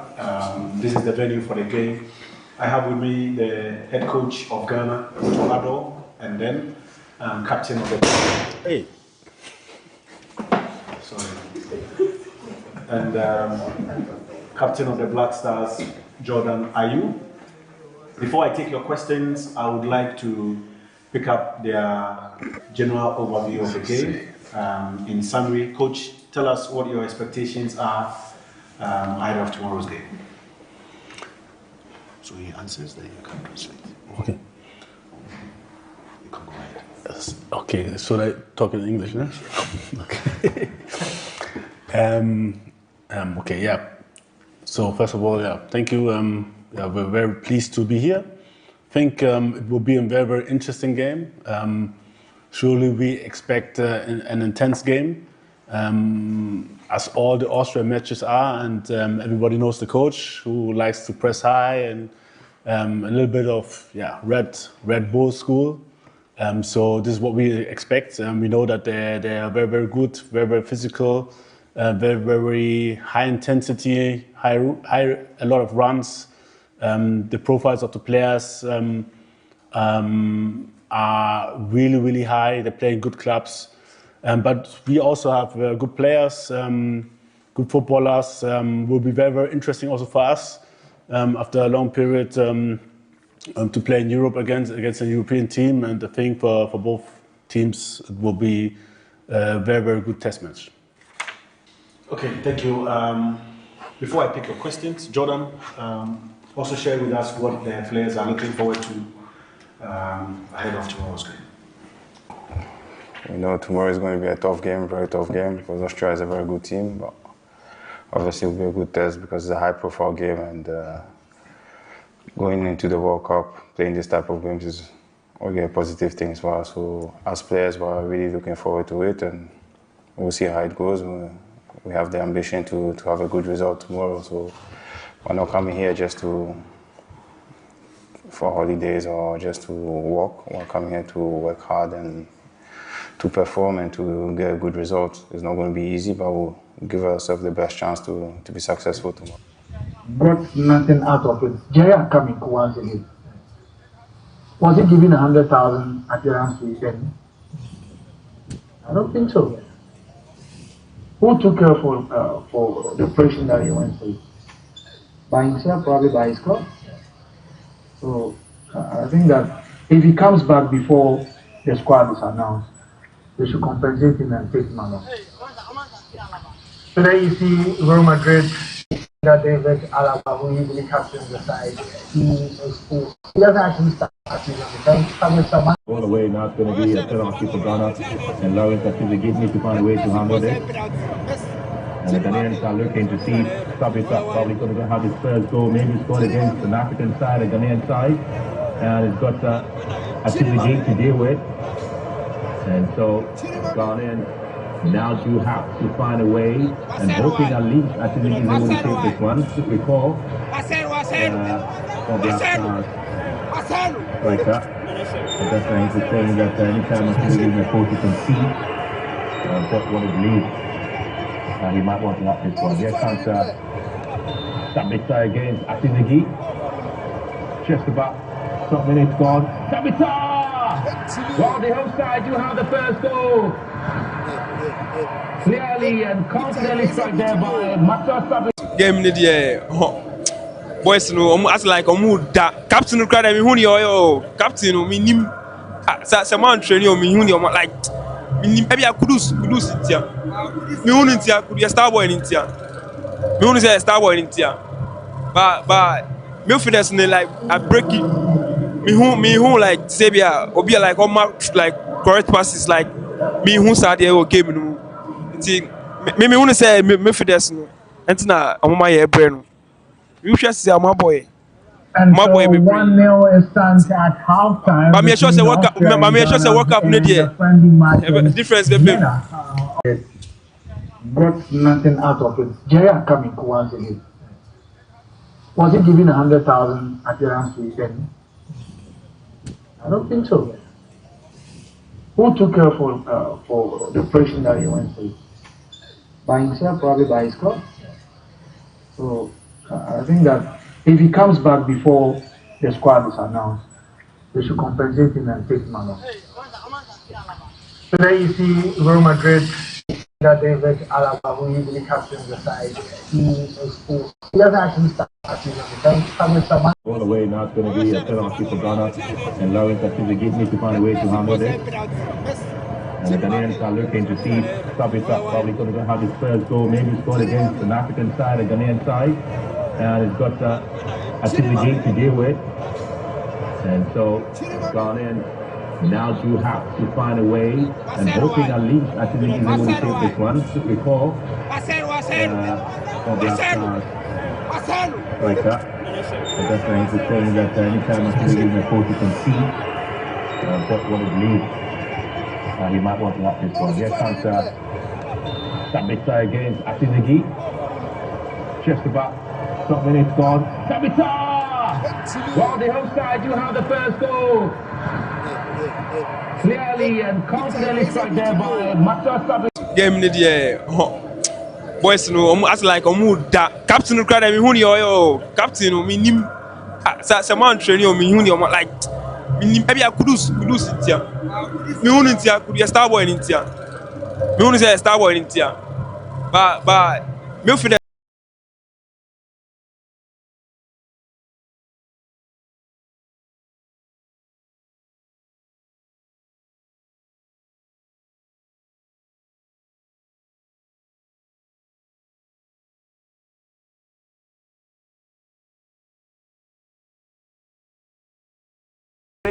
Of the 2026 FIFA World Cup, we started with this particular friendly game. Ghana trailing by a lone goal. Sabitzer converted that penalty calmly. Akizigi got the direction, but he couldn't keep the ball out from entering the net. But a moment later, he made a very brilliant save to deny the Austrians from going 2-0 up. It has not really been an encouraging performance from the Black Stars, but at 1-0, it means that they've managed to stay in the game with 45 minutes more to play. What changes are you expecting from head coach Otto Addo? Who do you want to see in the game? But personally, I think that our best players, they need to come to the party. Antoine Semenyo and Fatau Abdul Isahaku, I'm not really seeing their input in this particular game, and that is one of the reasons why we are struggling. Let me come to you, Lawrence. What are you expecting in the second half? As you already said, we didn't have a good game in the first half, though, but it wasn't also that bad because we managed situations and we are only trailing by a single goal. That was even the one from the spot kick. So we are yet to concede from an open play, which I think individual players have played their role so well, preventing them from creating any decent chances from open play and get the ball at the back of the net. Akizigi, without an important cross into the 16-yard box, made justice and parried that ball out of danger.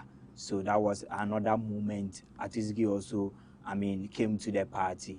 Then in the midfield, that is where the major problem comes in, because if the attackers are to function and get the supplies, it comes from the midfield. If our defenders are to feel comfortable at the back and also know how to read the game from afar and getting their long passes to the attackers, they also need that shield being provided by the midfielders. And who are those midfielders we are talking about? Thomas Tepate, Kwesizigo, and we can in some level add Jordan Pierayu as the creator, who normally drops deep, carry the ball along to initiate attack. So they have not done enough for our defenders. So there has been a lot of pressure on our defenders, doing a lot of blocks and clearances, which I think in the second half, the players themselves will go for these 15 minutes before they will come. They know what they did on the field of play that didn't work well, and how some of these individual players needs to up their performance going into the second half of play.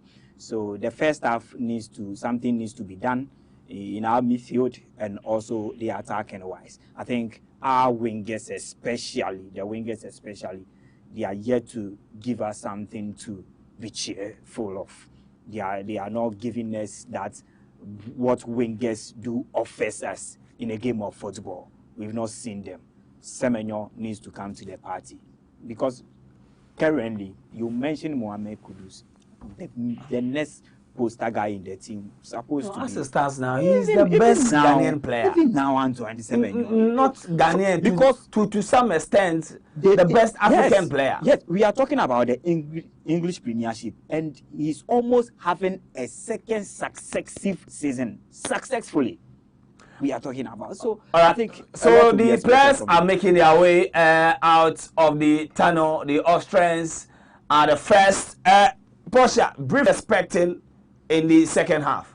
Okay, so I think in the second half they can do better, because in the first half I think the wingers are not able to take on the Austrian defense. So I think they can do better. And okay, and moving on, it looks like the goalpost is only Atisigi and Kwabena Edu that are only the. I think the defenders can also do better, because we need them here. We can't take another goal from Austria. All right, but there are other Ghanaians who are complaining about the performance of referee Mohamed Houaj. Marco says the referee is cheating. What do you make of the performance of the referee in the first half? I think it comes back to Prince Edu Kwabena. Yes, right? yes. He had two moments in the first half, crucial moments. The first one, I even had a thought of. I mean, there could be some penalty given, which, of course, from the referee's point of view, there was nothing like that to be given a penalty. And also the second one, of course. So definitely, as fans, we will do our usual stuff of referee and stuff like that. Whenever a decision goes against you, as a fan, you will spill out. So these are some of the comments definitely will come out. But the referee hasn't been bad at all. The first half, I think he was okay.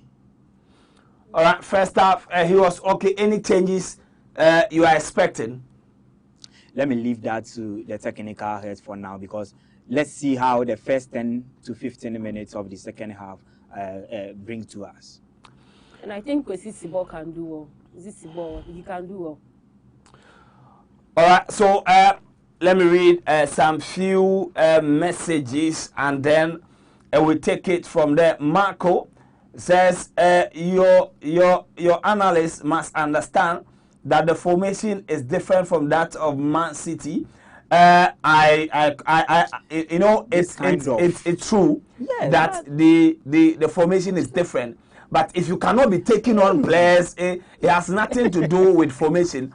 I think that what he is saying is that Semenyo needs to make himself visible, because he's, even though he's been restricted a bit, but he just look at what he did to Henkapi in the Carabao Cup final. Like that, we are expecting Semenyo to be doing some of these things, take the players on, but if you cannot be winning, the team struggles. If Semenyo is giving us the same performance like what Fatah Ishaku will give the Black Stars, what Ernest Nyama and Kamadin, then what should we be praising him for?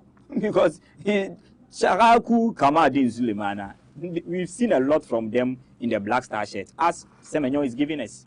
All right, we're back from the second half. The Ghanaians have switched up play. Prince Edu Kwabena couldn't control it. He has been dispossessed. Back to the ball will be an attacking throw-in for the Black Stars. Changes for the Austrians. This is an exercise to give minutes to every single player. So 4 players have been taken out. Philip Nwena is off. Grelit, Skimit, and Shagla So new introduction, no change for Ghana. Jordan Ayew inside the 18-yard box. But he couldn't get to the ball. Newcomer, the one who was just introduced, Wimmer. It's quite interesting. The 4 players who were introduced are Pras, Warner, Wimmer, and Wingley. Jordan with the first corner kick in the second half. Jordan got the first man, but the Austrians couldn't clear their lines. Back to Caleb Renchi. Renchi to Jordan Ayew. Caleb. Jordan giving him instructions. Takes the ball to Partey. Partey will go to his goalkeeper, Lawrence Atizigi. Can the Black Stars step up and get the needed results? Only time will tell. But this time around, Fatawu Issahaku was challenging for the ball. It's been cleared out of danger. Good play from Sabitzer. Sabitzer racing Kojo Pepra. And Pepra did a very neat job. Please stop insulting the Black Stars coach. Please. You know, sometimes today I saw somebody insulting Bright Kankam on Facebook, and I just asked him a question that, so if you see Bright Kankam face to face, can you, because you know Kankam is tall like a giant, so I was just social media. Let us be very civil here. But now it's Derek Atakor. Derek Cock surging forward, Union Berlin. Then back to Thomas Partey. We need creativity in the midfield. A good one from Alexander Jiku. It was very risky. And Ghanaians, I don't remember Ghanaians ever forgiving a player who gives a back pass and results in a goal. They've never. I don't know if they've forgiven any player before. They've not forgiven even on circle before. They've not forgiven him. Will never be forgiven. Samojan is still. Even after his good rest, he still gets it. Samojan.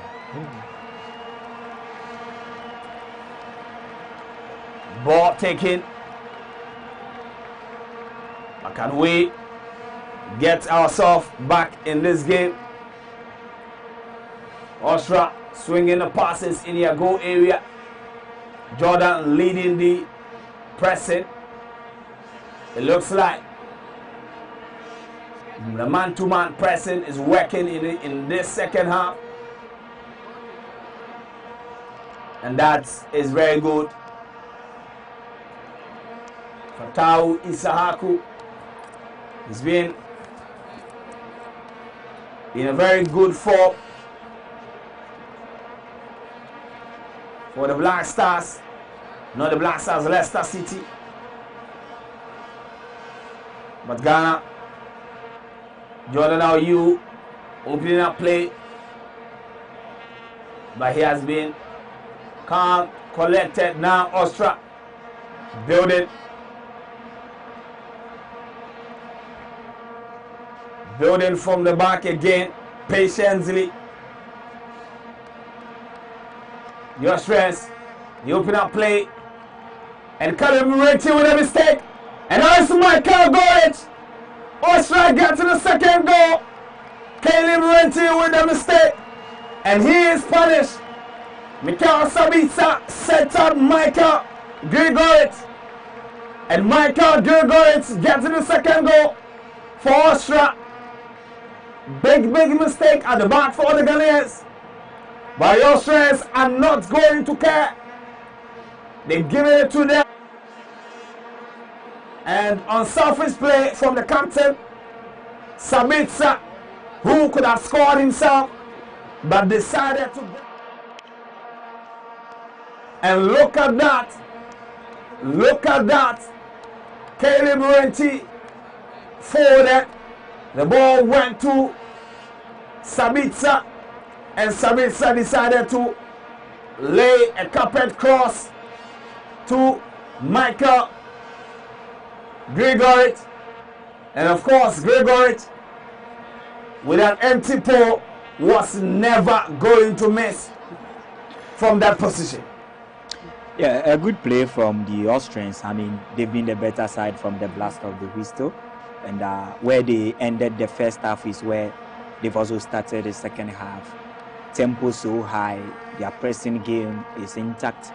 They are not leaving any stone unturned. They are not giving any room for the Black Stars to showcase what they have in terms of passing and swinging passes together on the field of play. They've been a very good size, very, very strong opposition for the Black Stars to deal with. And now, I mean, they've managed to add the second goal to it. And that was a mistake from Calibri Urenchi, because on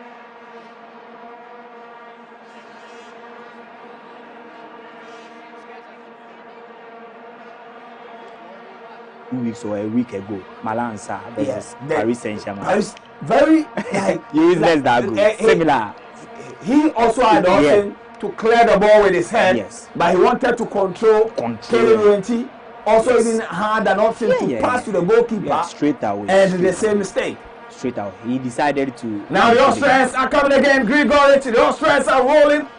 And this time around, UNT was there to intercept that pass from getting to Sabitzer. And Ghana are out of the rules, but it will be an attacking drawing.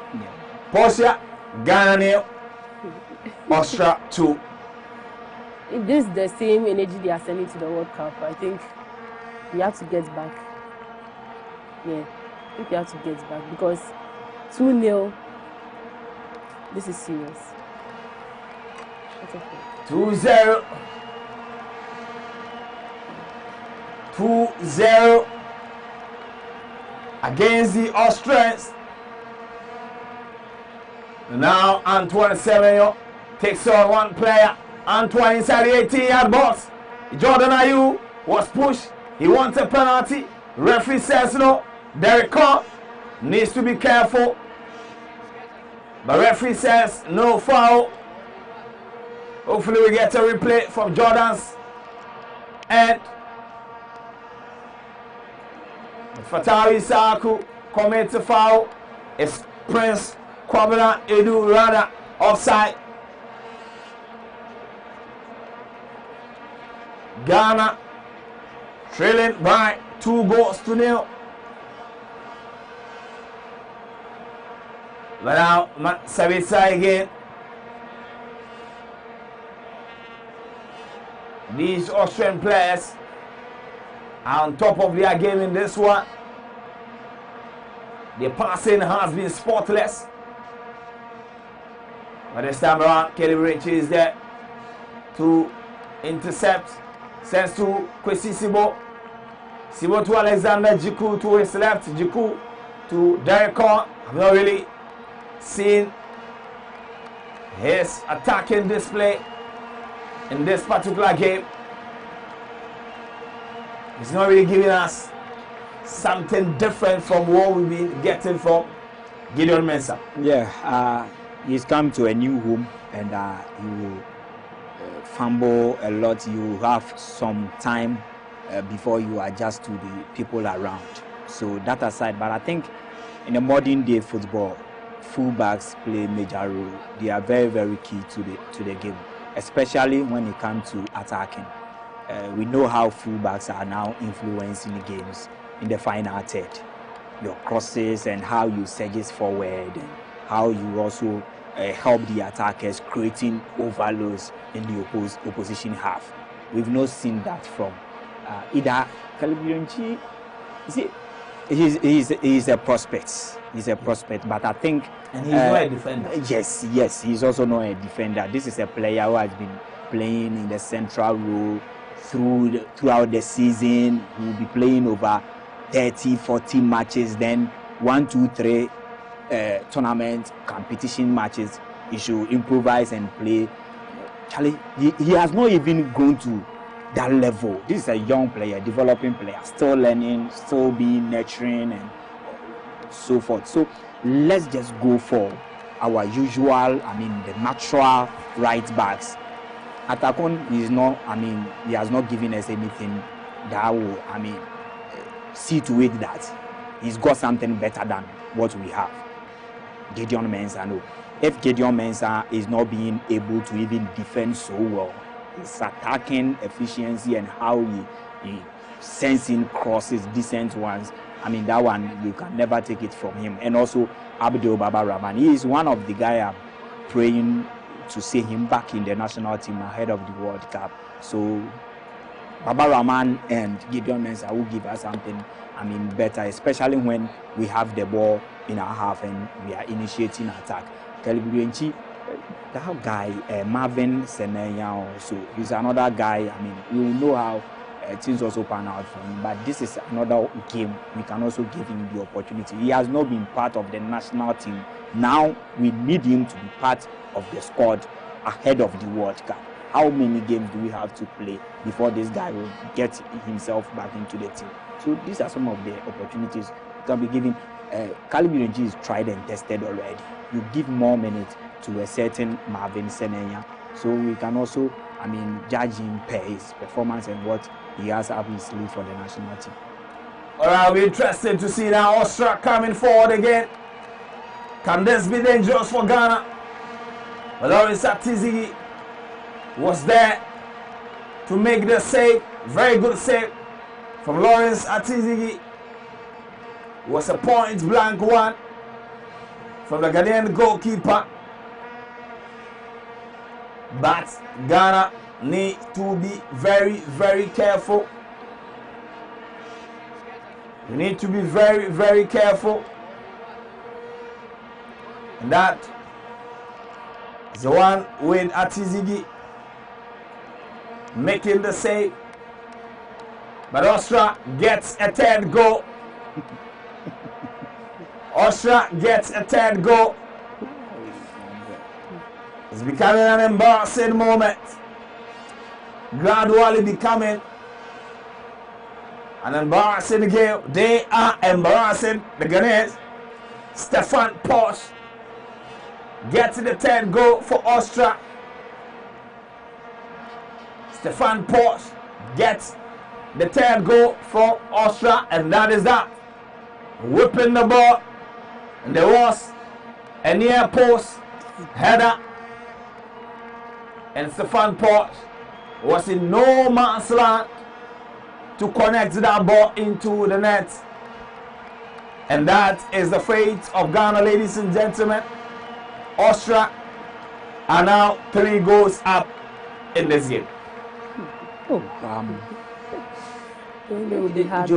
you look at this air ball and you look at the position and the height of Atizigi. You see, a professional goalkeeper, his intelligence level. I think he didn't read the room so well. Yeah, he didn't read the room so well. I am not blaming him for the goals we've conceded though, because you cannot take him out and leave the defenders. Defenders, they have not also done their bit too well, but I think, no, he also didn't try as a goalkeeper. You should have added something, should have acted in some way, but he didn't try at all. But he's been one of the, brightest guys in the team too, per his saves that he's done. And looking at, aside this particular goal, I think the previous 2 goals, you cannot blame him, but the defenders and the entire team. This is getting out of hand, and you see where the and Fatah is inside the shield box. I think that was a poor attempt. In my estimation, there was no need going for power. He could have gone for placement. There was no need going for power. Proper placement would have been the better option. No need in this position. You don't go for power. you go for placement. You execute it so well. You choose a spot, you execute it well. If you think you can also find the back of the net, you scan through the 16-yard box and the 18-yard box, the players are available where you can give an incisive pass to, a fellow to convert it. But he is known for this. Ishahaku, most times, Ernst Happel. So these three players, in fact, they've been doing Ghanaians like this. This match, they will come, they will showcase something, they will flourish. They will play 10 matches, 20 matches before they will come back to what they gave us. This has been Kamaldeen Sulemana, Fatau Ishahaku, and Ernst Happel. Very frustrating evening now. Fatau Ishahaku is ready to go for the 1v1 battles. And the Austrians needed to double up on him. This is probably what we were expecting in the first half. This is probably what we were expecting in the first half. But first half, he wasn't doing that. Yeah, I think I'm seeing some glimpses of him try to take on players, try to, move the ball with the speed, and also try to send in some decent crosses. It's good from him as a winger. If you are not being able to, take better decisions, you do well to help the team generally. The captain of the Austrian national team, no, he's the deputy. Marko Arnautovic has been introduced.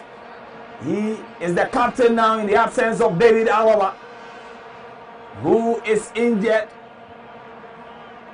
So Marko Arnautovic, the veteran, has been introduced in this game now. Thomas Partey leading the pack. We give the ball away. Now Austria, they're leading 3-0, but the energy levels is really high. The Ghanaians are losing, but the Austrians have the energy. They are making a lot of runs. Now Boam Gardner has been replaced by Chukwuemeka. At least we have a Nigerian going to the World Cup. Yeah. Now Nigeria will have a representative in the World Cup because Kane Chukwuemeka, the Chelsea man, currently playing in the German Bundesliga with Borussia Dortmund. Kane Chukwuemeka, the name should even tell you that he has Nigerian roots. So hopefully Nigeria will get the representation they want. Marko Arnautovic, I've already spoken about him. And also Michael Soboda. These are the new players. And unfortunately for Ghana, we've not made a single change. I don't know, because there are a lot of players on the bench who needs time to also prove something to the masses, what they also can give to the Black Stars when they are being called upon. But our technical bench, I don't know what they are looking for out of these starting 11 players. And ordinarily, on any given day, Partey is starting your game. Jordan is starting. Semenyo is starting. Zibo, even Zibo, it differs now because of Elisha Owusu. You see, we've seen Elisha Owusu and Partey's partnership for quite some time now. Comparatively, it was not working, and Zibo Partey to bro, we've not seen it all. So, Jiku will start currently because of our centre back. Who else again? Mohamed Salisu's absent. Automatically, Ajete has proven, and because of the opportunities they've been giving to him, it clearly tells us that Ajete, when he's fit, he partner a certain Jiku. He gets me. So you bring on other players to also, I mean, deliver something on the field of play.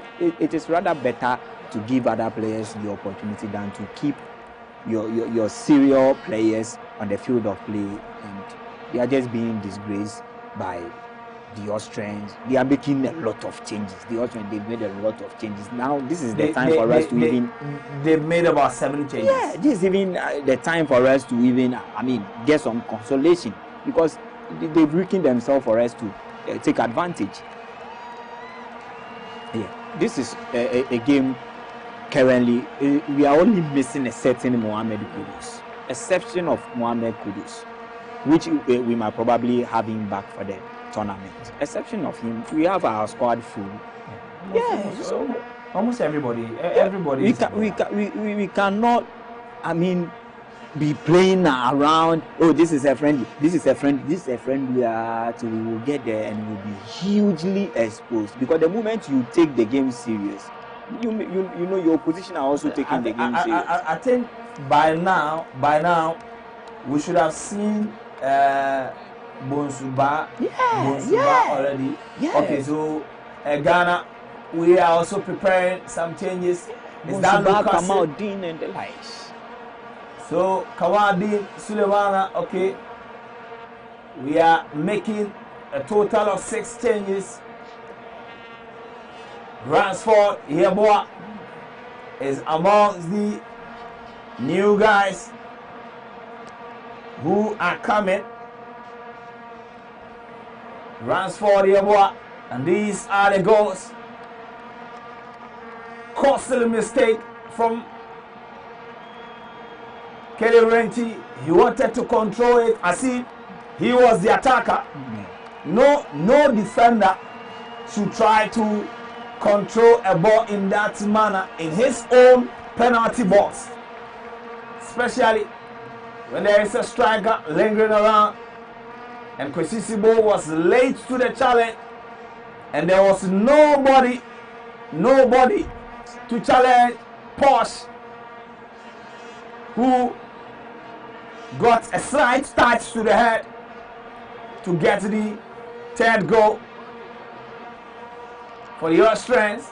Big results for them. And as it stands now, I think the best we can do is to salvage the situation with like 2 goals or something. Yeah, I mean, let's see what these players who are also coming on to give us something quite better than what we've seen from these players, because from the start till now we've not been of ourselves. We are unable to process play. Difficult for us to swing passes together, 2, 3, 4, 5 passes together, and the intensity of the Austrians is too high for us. They are pressing high. They are, I mean, just tackling left, right, and center, and also they are quick attacking transitional play. Whenever they ask the ball to attack us, 1, 2, 3, quick pass, they get into our zone. 1, 2, 3, quick pass, they get into our zone, and they are using their wide areas so well. Look at how they've been sending in crosses, nice crosses, and creating from their channel of creation is from the wings area.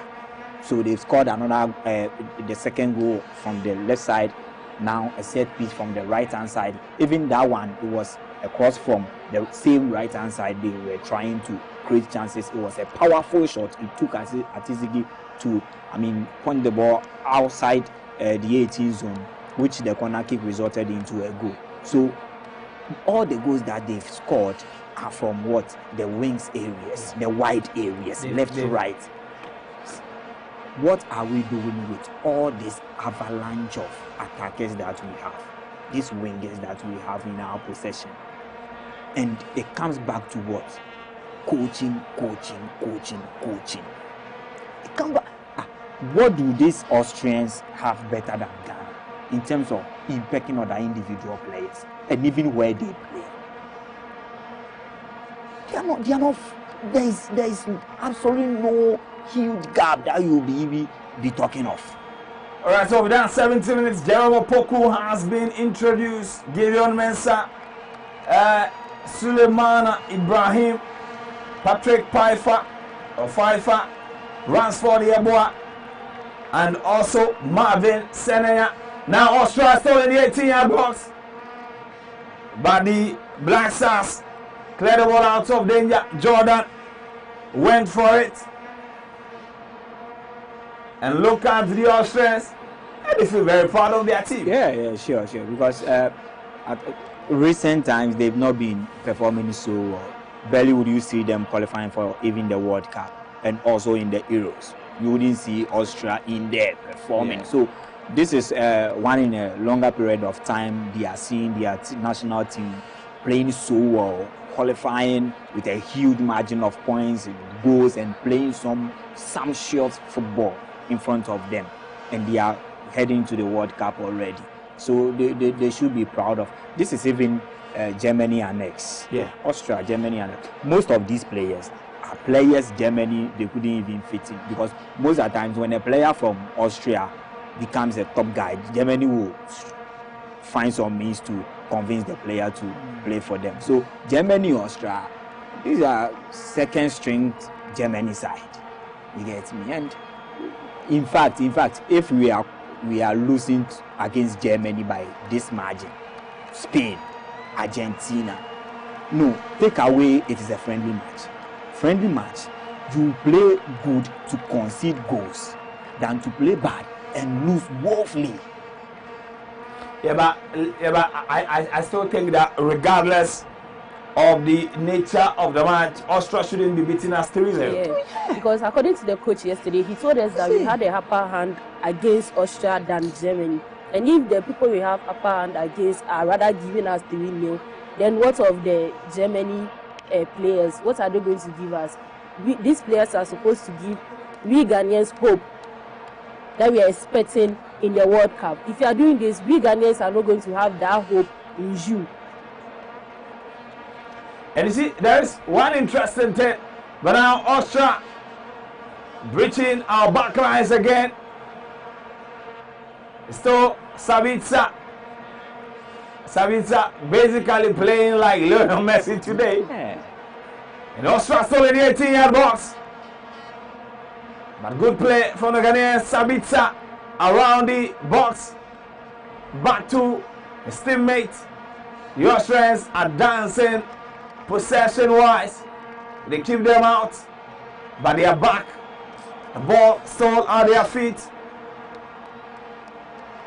Their energy levels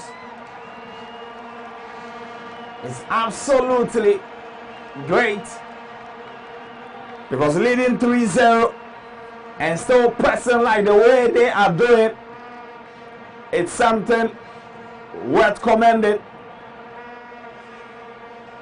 Now, can they get to the fourth goal? We've done 73 minutes of action.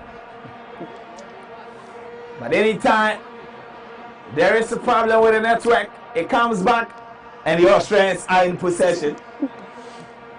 Total, complete dominant, especially after going 3-0. Yeah. Though I think there are a lot of work on the shoulders of our technical team to do. They have barely 2 months in between to do some magic, make some magic happen, and put up a very good show at the World Cup. Because most Ghanaians will even lose trust from this particular match, even before Monday's encounter against the Germans. Most Ghanaians. So we cannot take this lightly at all as it is a friendly match, it is a preparatory match. No, absolutely not.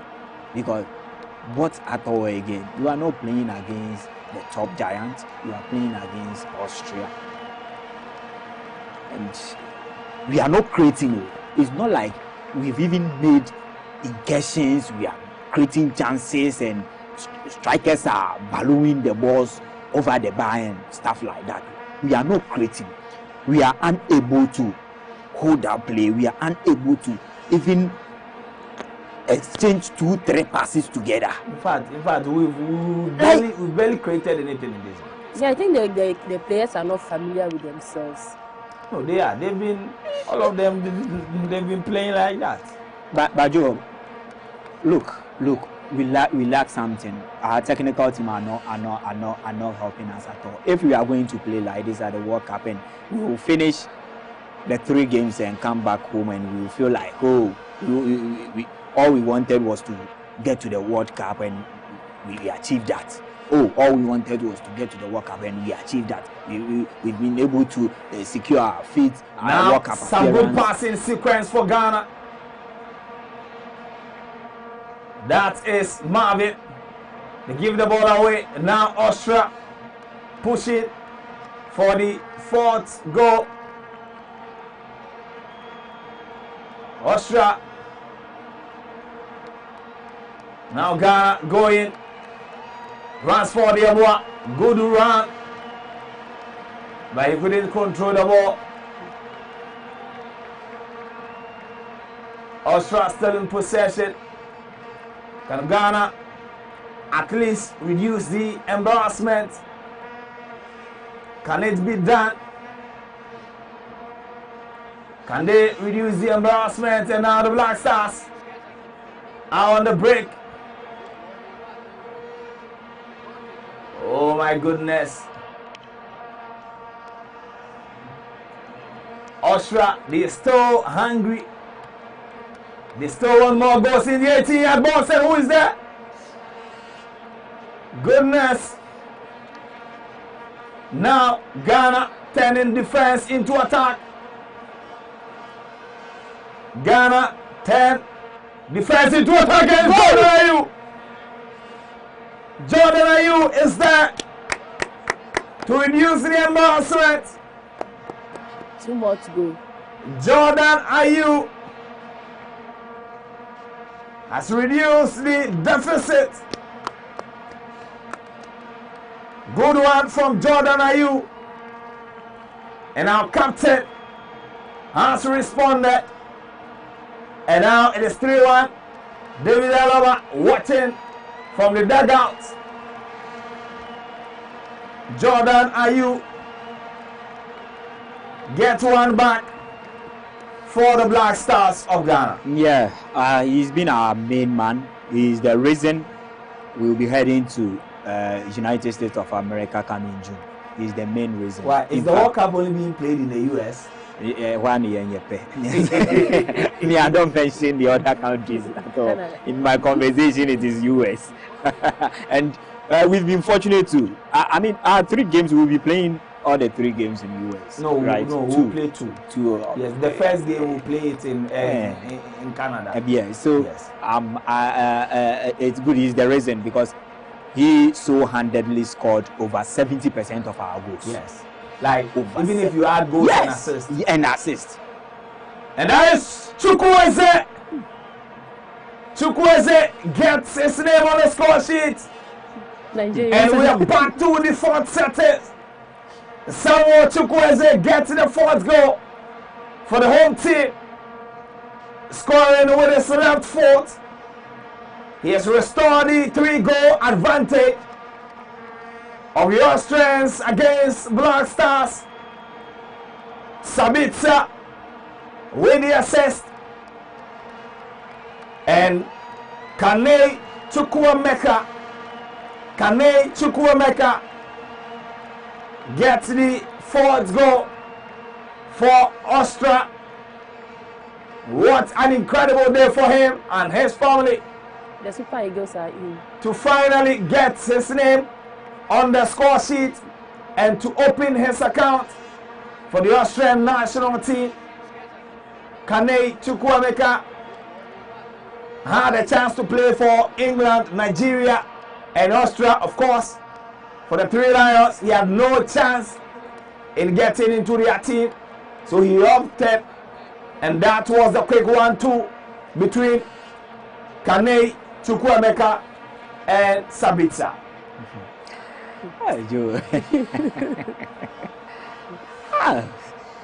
Well, I mean, it's good because I cannot sing praise on our team anymore.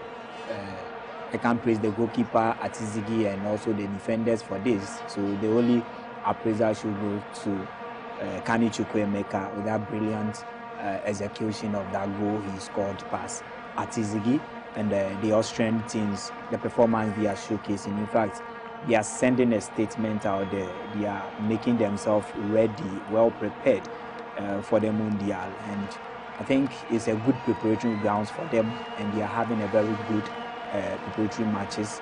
This serves as one.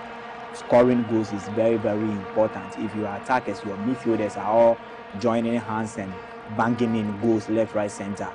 If your main attacker is unable to find the back of the net, other players are compromising. Other players are getting you the goals. The defenders are getting you goals. Midfielders are getting you goals.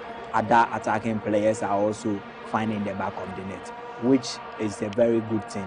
So the attacking or their strikers coach will feel proud after this particular game, because his work is well being executed by the players on the field of play, which it is very, very, very good. We know Kani Chukwuemeka even from Chelsea's days, and he's got a prospect, he's got a huge ceiling ahead of him, but because of Chelsea, how the club is being run, you get the opportunity today, tomorrow, no, he had the opportunity to move on, and now he's playing for Borussia Dortmund. He's seen Champions League games as well, big venue, big stage, so going to the World Cup wouldn't be anything of new for a certain Kani Chukwuemeka. So it's a great addition to Ralf Rangnick's side, and I think that he will help, especially from the bench. You know, you have a certain player who plays for Borussia Dortmund who has seen UEFA Champions League games on the bench. I think that if not for the friendlies, he's going to start. Because he's not having a bad, and it will even help. He's a very good player. He will even help the coach, because at the club level at Dortmund, he's playing alongside Sabitzer. So it will even work in the coach's favor. It will help. It helps. So it's a great addition. The Austrians have capitalized on this by capturing Chukwuemeka to their side, and this is one and many more to come from him. This is one and many more. But the Austrians are not done. But Kojo Pepra cleared the ball out of danger. It's still with Austria. Portia. Ghana 1, Austria 4. My prediction have turned around. This is vice versa of my prediction. This is very bad. Very, very bad. Honestly. This is very, very bad. Looks like our defense, they are very asleep. And I think Atizigi should be changed. At this point, we should be changed. I don't think that, except with, I don't think that you can really fault him with any of the goals. No. The Chukwuemeka's chip, even yesterday, Brazil's goalkeeper, Ederson, right? Two different chips. You couldn't save any. 2 straight goals. When you have a very good execution of that chip, they will play 10 times. You cannot have a touch. So for that one, my only problem with him was his anticipation for the 3rd goal. Yes, the corner. Yes, the corner kick. Exception of that, I mean, the 3 out of the 4 goals there, we cannot fault him. We cannot fault him at all. He's done his bit, and you cannot tell me. I don't know. Maybe if we had putting in Benjamin Asare, because of the Benjamin Asare spirit, it will prevent these players from. we need that spirit for the World Cup. No. Benjamin Asare, no. We don't need it. 4 goals. No. Man, we shall allow. We will see. Benjamin Asare is starting against Germany, and we will see. We are not going to concede 4 goals. No, but the Germans are not any better. Oh yes. Better off even Austria. Are you sure? It is just the name. They are some way. They are also now trying to build a new, force. They are also trying to build. It is the name, but if you want to talk about the possesses nothing extra. Like the German team today is not really.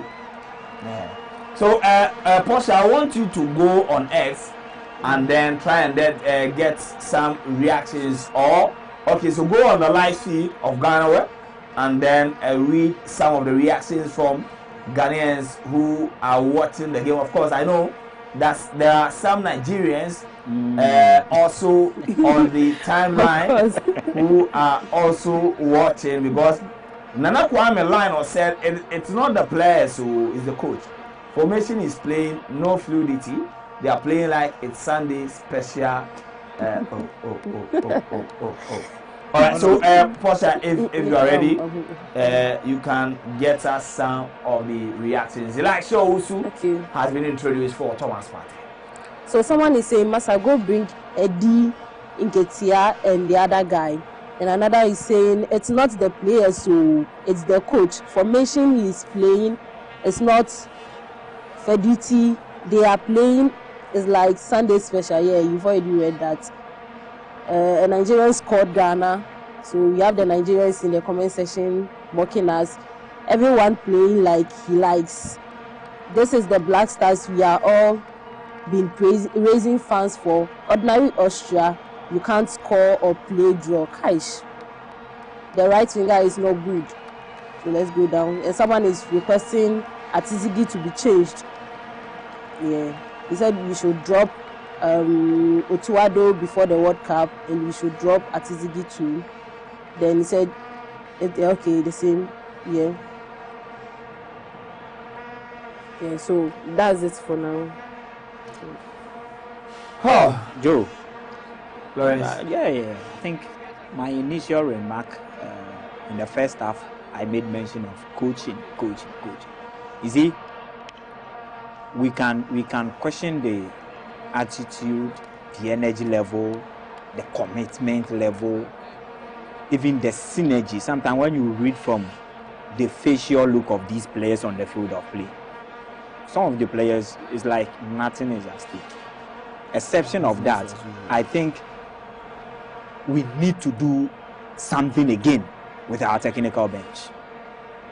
I know we've improved the technical bench a lot. We've augmented the technical bench, and now we have not less than 20 technical men. Currently in Vienna, we have nothing less than what? 20 technical men. Isn't it also possible that maybe the team they were robbed last night, so maybe they are traumatized? Is it Joe? This is just serious, because this is an uncoached side. Frefre Kobo, and you have Frefre be a champion community. You have FIFA be near Kambo near the Joe, because this is I spoke about Austria and how they are coached. Yeah. So if I had the opportunity to even predict this game, the outcome of it before, the huge difference prior to the game is the coaches who are going to lead the charge, be on the touchline, be in the dugout to steer affairs for these players on the field of play. And the gap is so huge. So huge. Look, you can exchange these Black Stars with the Spanish team being coached by what? Coach Otuado, and give this same Austrian side to Ralf Rangnick. You see difference, because what? There is a certain experienced coach. There is a certain coach who is a developer, who nurture talent and can put up a solid team. And this is what we are witnessing.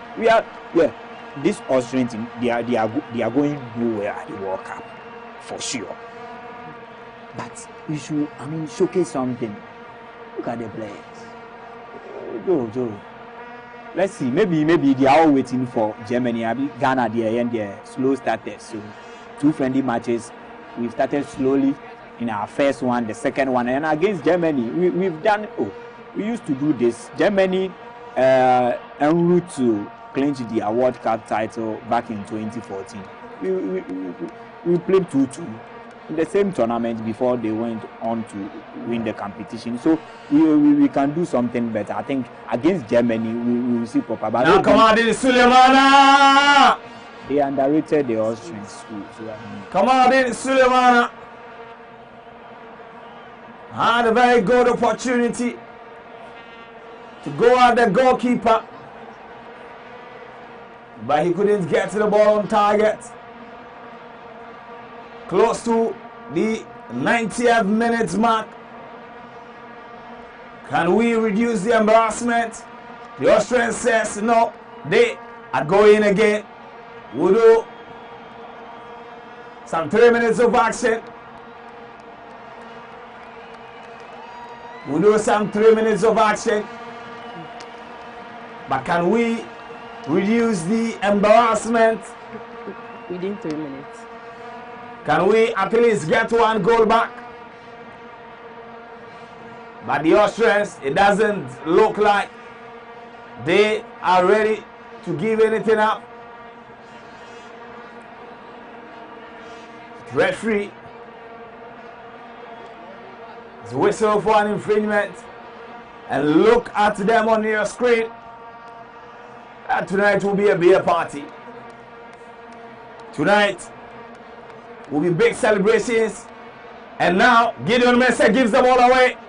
Austria in the 18-yard box.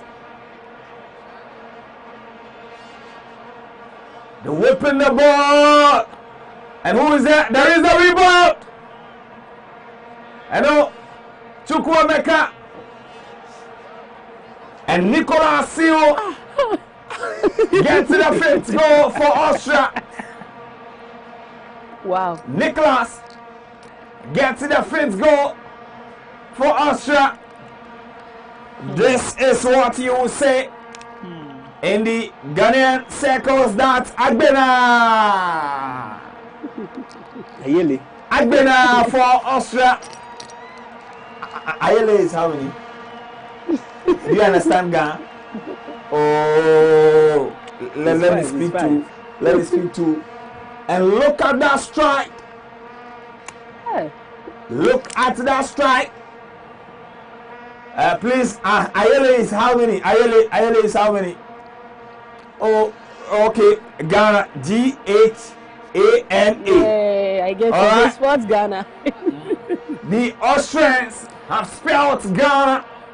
Look at placements. This is placement. This is what I was talking about with the Isaaku situation. Yeah. He had no business going for power. And I think Sulemana got a similar one. From a distance. And Black Stars losing 5-0. 5 goes to 1. Lauren, 5 goes to 1. Joe. Well, you see, this is a total embarrassing, a humiliation of a defeat we are tasting against the Austrian national team.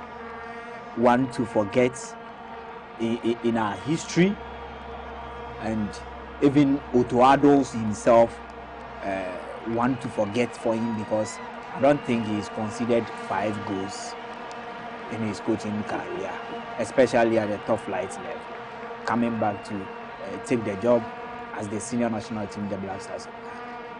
And it's over. I don't know.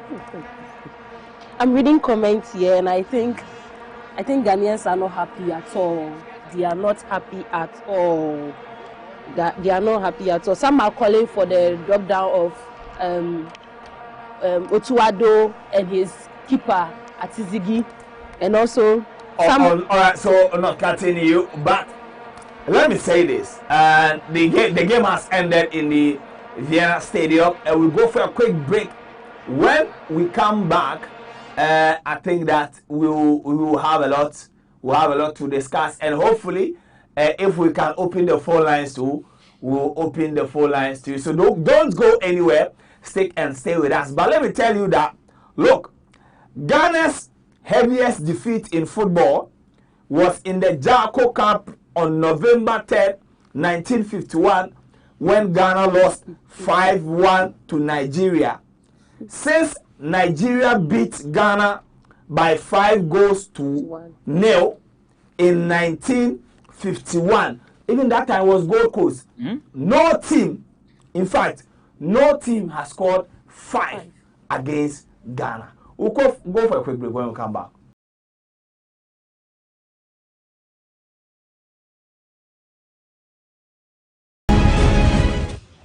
Got nothing out of it. Jerry are coming once again.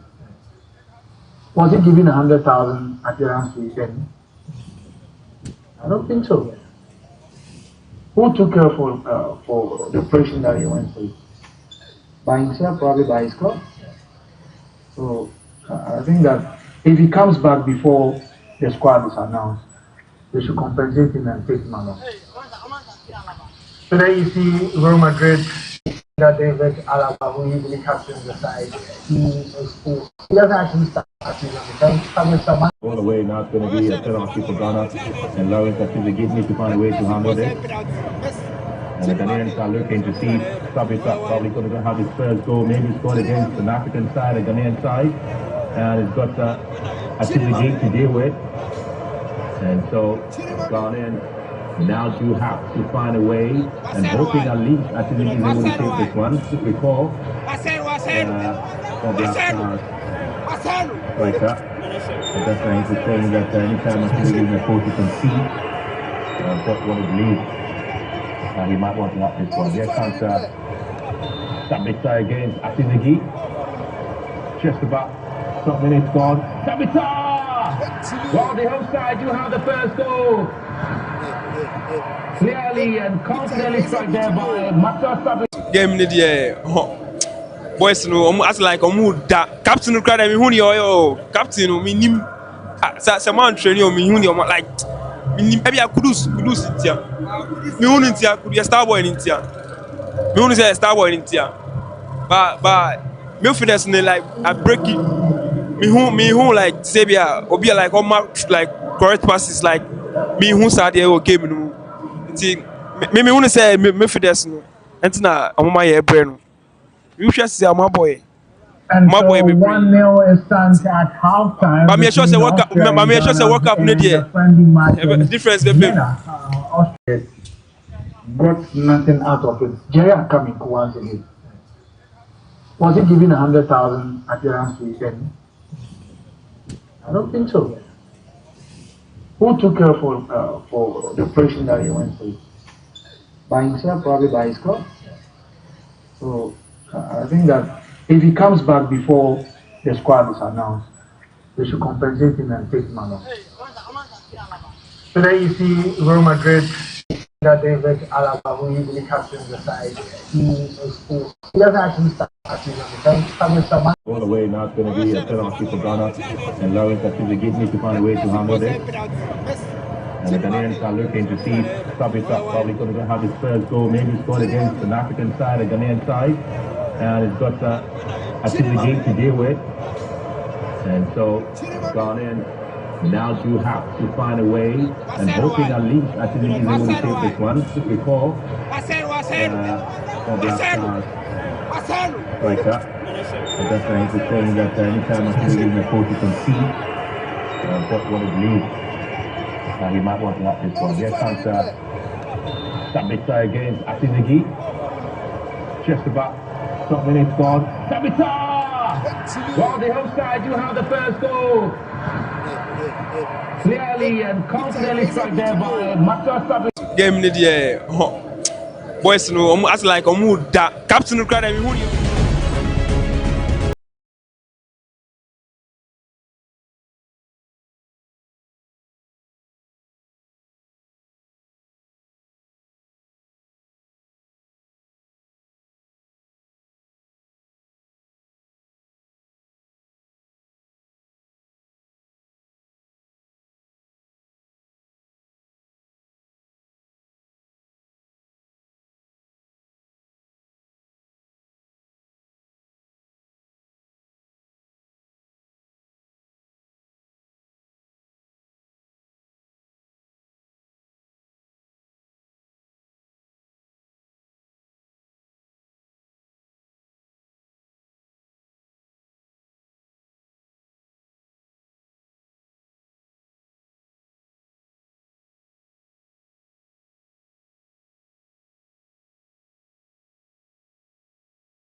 back from the break. It has been an embarrassing moment for the Black Stars of Ghana. Like I was telling you, the last time any team scored 5 against Ghana was some 80 or 70 years ago in 1951 when Nigeria defeated Ghana 5-0 in the Jacko Cup. So it was then Gold Coast, but in 69 years of, being Ghana, nobody, no team has scored 5 against Ghana. But today, Austria were able to do it in Vienna. 5-1 with Jordan Ayew getting the consolation goal for Ghana. 90 minutes. Let me get your reactions in the comment section, and I'll be reading them for you. Kindly, make it civil. Don't insult anybody. Let's make this an academic exercise so that we can all have a good time, and that is what I am talking about. So this is GhanaWeb. Kindly click the subscription button beneath the video, and we'll keep interacting. Now, let me bring you in. Portia, Ghana 1, Austria 5. Ghana is felt. We actually had hope in our lineup, and in the formation Otuado brought in, we had hope, and even we were expecting him to do some changes after the first half, and he didn't do that. And we thought maybe we had our key players in the match, both in the first half and the second half, and I didn't feel their game. It's been Thomas Partey, Semenyo, and the other guy. I didn't feel them in it, and our defense was very poor. Like, honestly, they were very poor. Our wingers couldn't even take on the other players. And if this is what we are going to use to play against Germany in the next match, I think we are doomed. Yeah, she thinks we are doomed. Let me read a few messages before I come to you. Lawrence, Otuado will never change. Oh my goodness, it's coming from Isaac Labi. Oh my goodness, Asem Abba. Isaac Ose Ababio or Heneba. If you do this again, we'll block you from our channel. Which one is Portia is very beautiful? We know she's beautiful. Hey. Young man, concentrate on the football you are watching. Which one is Portia is very beautiful? If you do this again, production, block this one. block him from the timeline, and then let us proceed. And the next one, Linus, Germany will score us 10 with players like Witt, Sani, Kemich, Musiala, Nabri. Don't get false hope. Today was a disgrace. No team play, no coordination, poor communication on the pitch. Kojo Black says we don't have a coach. Hey, Kojo Black music. Is this the same Kojo Black? Okay. All right, Isaac Ababio says sorry. Yes, sorry. Watch the game and leave the young girl alone. Don't be concentrating. George. Okay. Otuado is not good enough for results we want. Hey, Ghana, my motherland, is from Emmanuel Kobina. Okay. Richie says they should pull out of the World Cup. Don't say that. Don't say that. Don't say that again. Okay. All right. Let me. Lawrence, let me bring you in. Well, Joe, it's all been a very good exercise for both national teams. The better part has gone in favor of the Austrian national team. They were more superior, more purposeful, and effective than the senior national team, the Black Stars of Ghana. They came prepared, and they got what, they came to, get. So credit to the Austrian national team, and especially the coach. I don't joke with my coaching at all.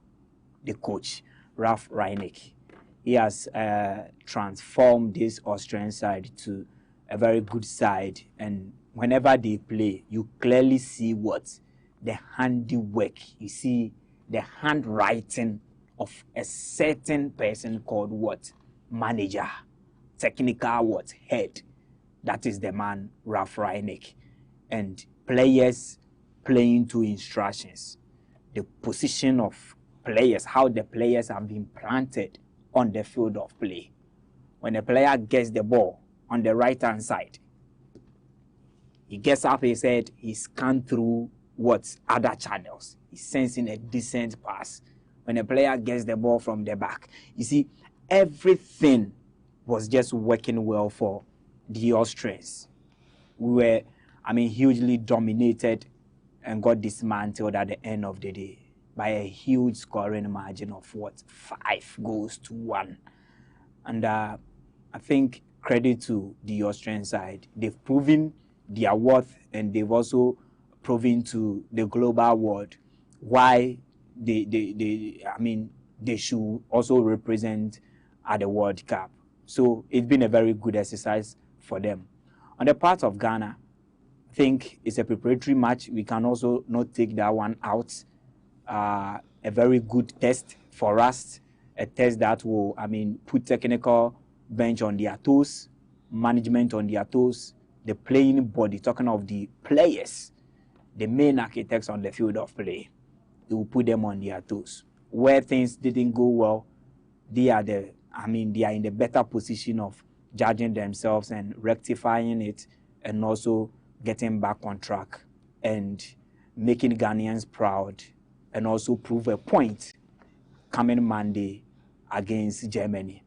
Even if they are to lose against Germany, at least they should show something that if you are even a fan of the Black Stars, you feel like, oh, and then they won't lose you, but you cannot play woefully and lose woefully and nothing seems working. That is, a very, very dangerous situation we find ourselves in. So we can just hope to see a different Black Stars commitment, the determination level, the synergy on the field of play, that fighting spirit on the field of play coming Monday against the German side. And I think that should they be able to execute all this against Germany, we will still hope will surely be restored ahead of other matches we'll be playing prior towards the start of the FIFA World Cup. So let me just sum up everything and then send in this. If this is a coach we are paying to execute this performance, I think then we are still far behind. We are far behind. We are a national team. We couldn't qualify for our continental tournament. That is the AFCON we failed to qualify. We were fortunate to have, making it into the World Cup. Yeah. And we cannot say because the World Cup is the biggest competition in terms of national football, so we should waste money, go and partake in it. We have 3 matches to play in the group stage. Get the games done. Whatever results, you don't care. You come back home as we've been doing. When was the last time we made an impact in the AFCON? When was the last time we made an impact at the World Cup? We cannot spend money and be, performing woefully like this at the tournament. At least we should go and prove a point. We were here, and the last edition we saw Morocco, a national team that had never even played in the round of 16 of the World Cup before, in the quarterfinals before, through towards the semi-finals. What do they have better than we do? Is it about talent? They are way behind Ghana on the shores of Africa and also the global scene when it comes to players we've produced. So we have a lot and much better than most of these countries. They are out there performing better than we do. So it is only 1 or 2 things that we are lacking. Decision making. We lack that. Taking bold decision and also fending or ward off our interest in anything that we do and any decision that we make. And I think that it is affecting our national team.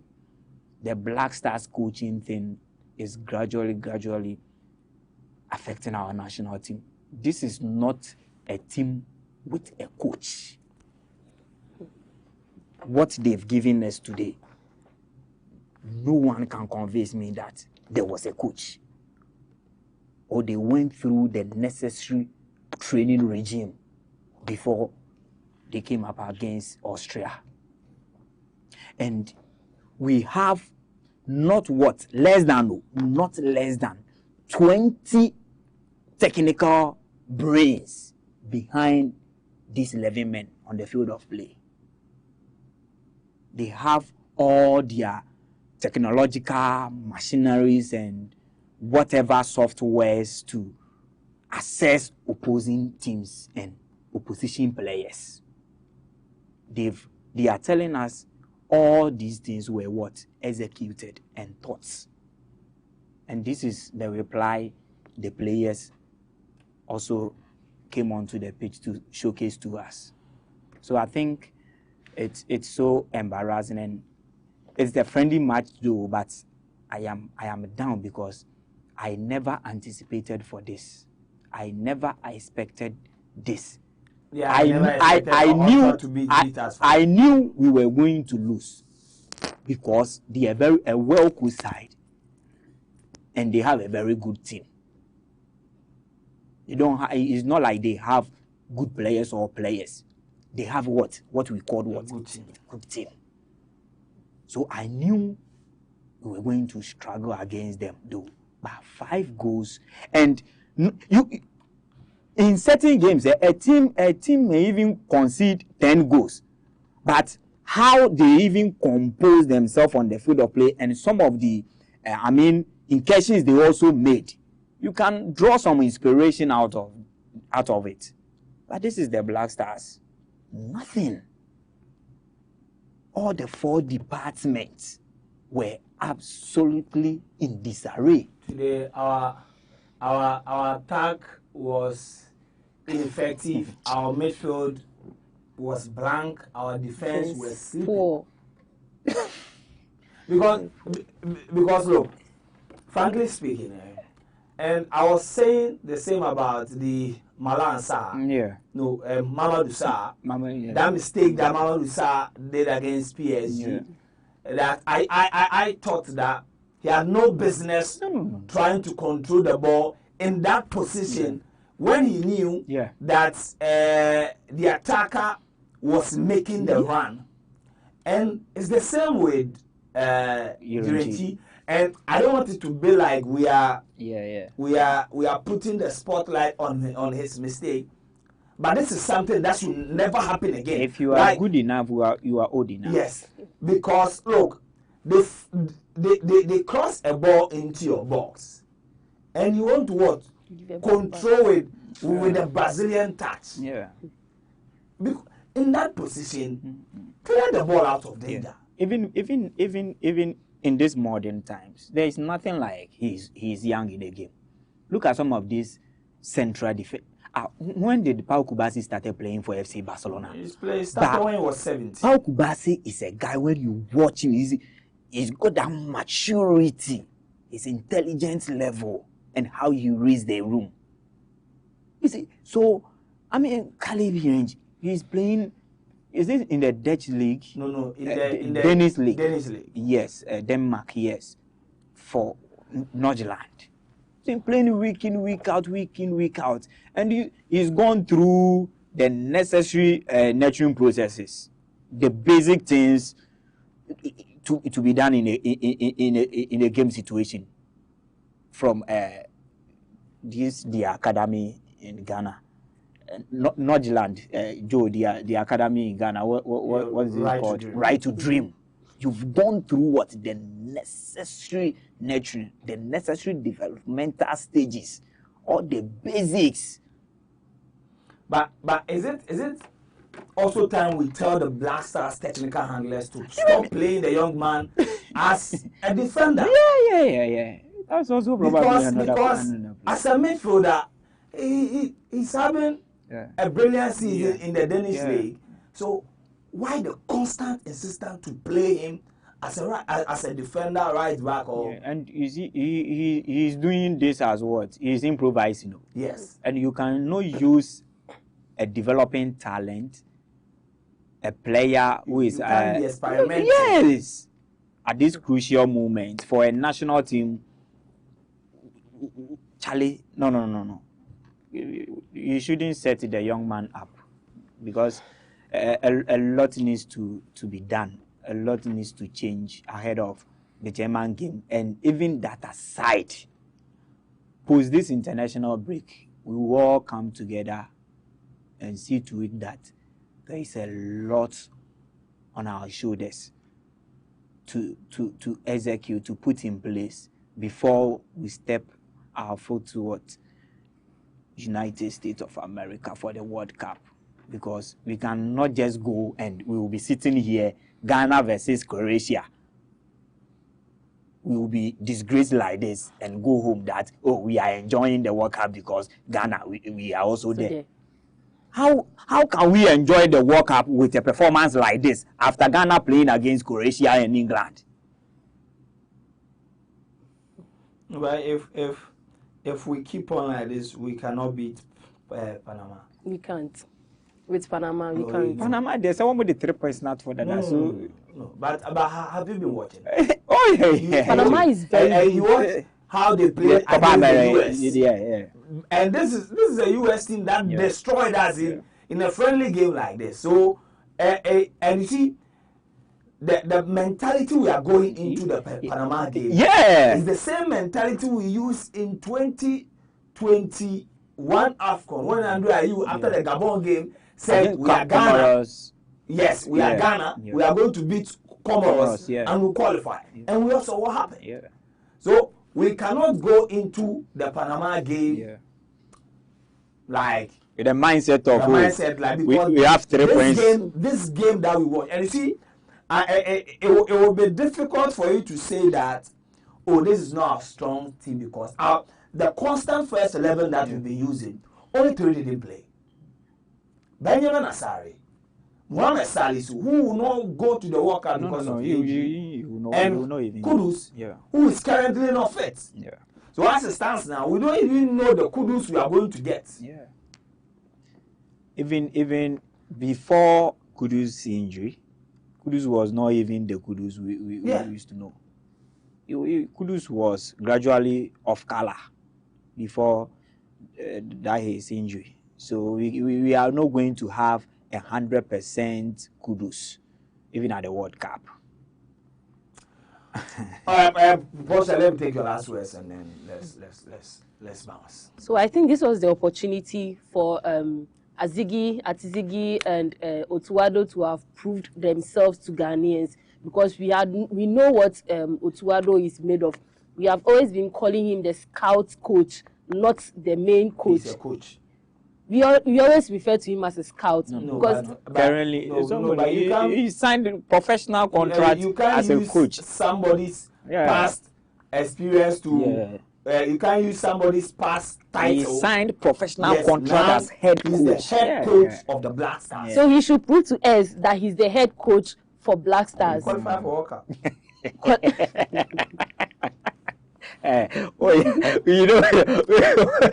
All right, so let me talk to you about Vienna natural mineral water. When you go to the market, make sure that you get Vienna natural mineral water, and that is the water for you, approved and vetted by the FDA. So go and then get Vienna natural mineral water. And also Ulas Enterprise. Let's talk about Ulas Enterprise. Yes, Ghana lost 5-1, but let me still talk to you about Ulas Enterprise. So if you want a generator, if you want water pump, the drilling machine, compactors, wheelbarrows, etc., there is only one place for you, and that is Ulas Enterprise. Contact them on 020-300-5498,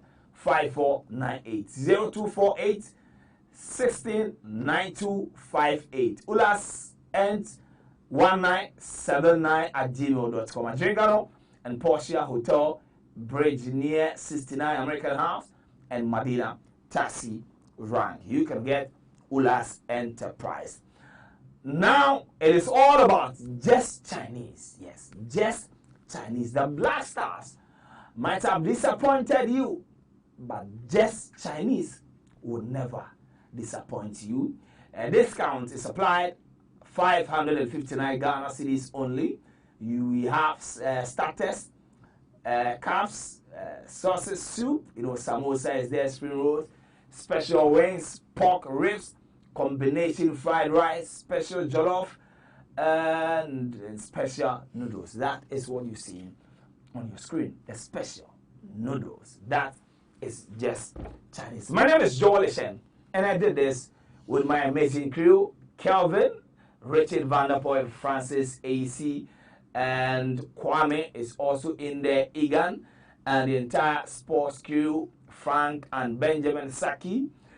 Thank you very much to Portia Heller and Lawrence Krobia Asante for joining me. We will definitely meet again on Monday, but if you just tune in, the Black Stars of Ghana disappointingly lost 5-1 to Austria.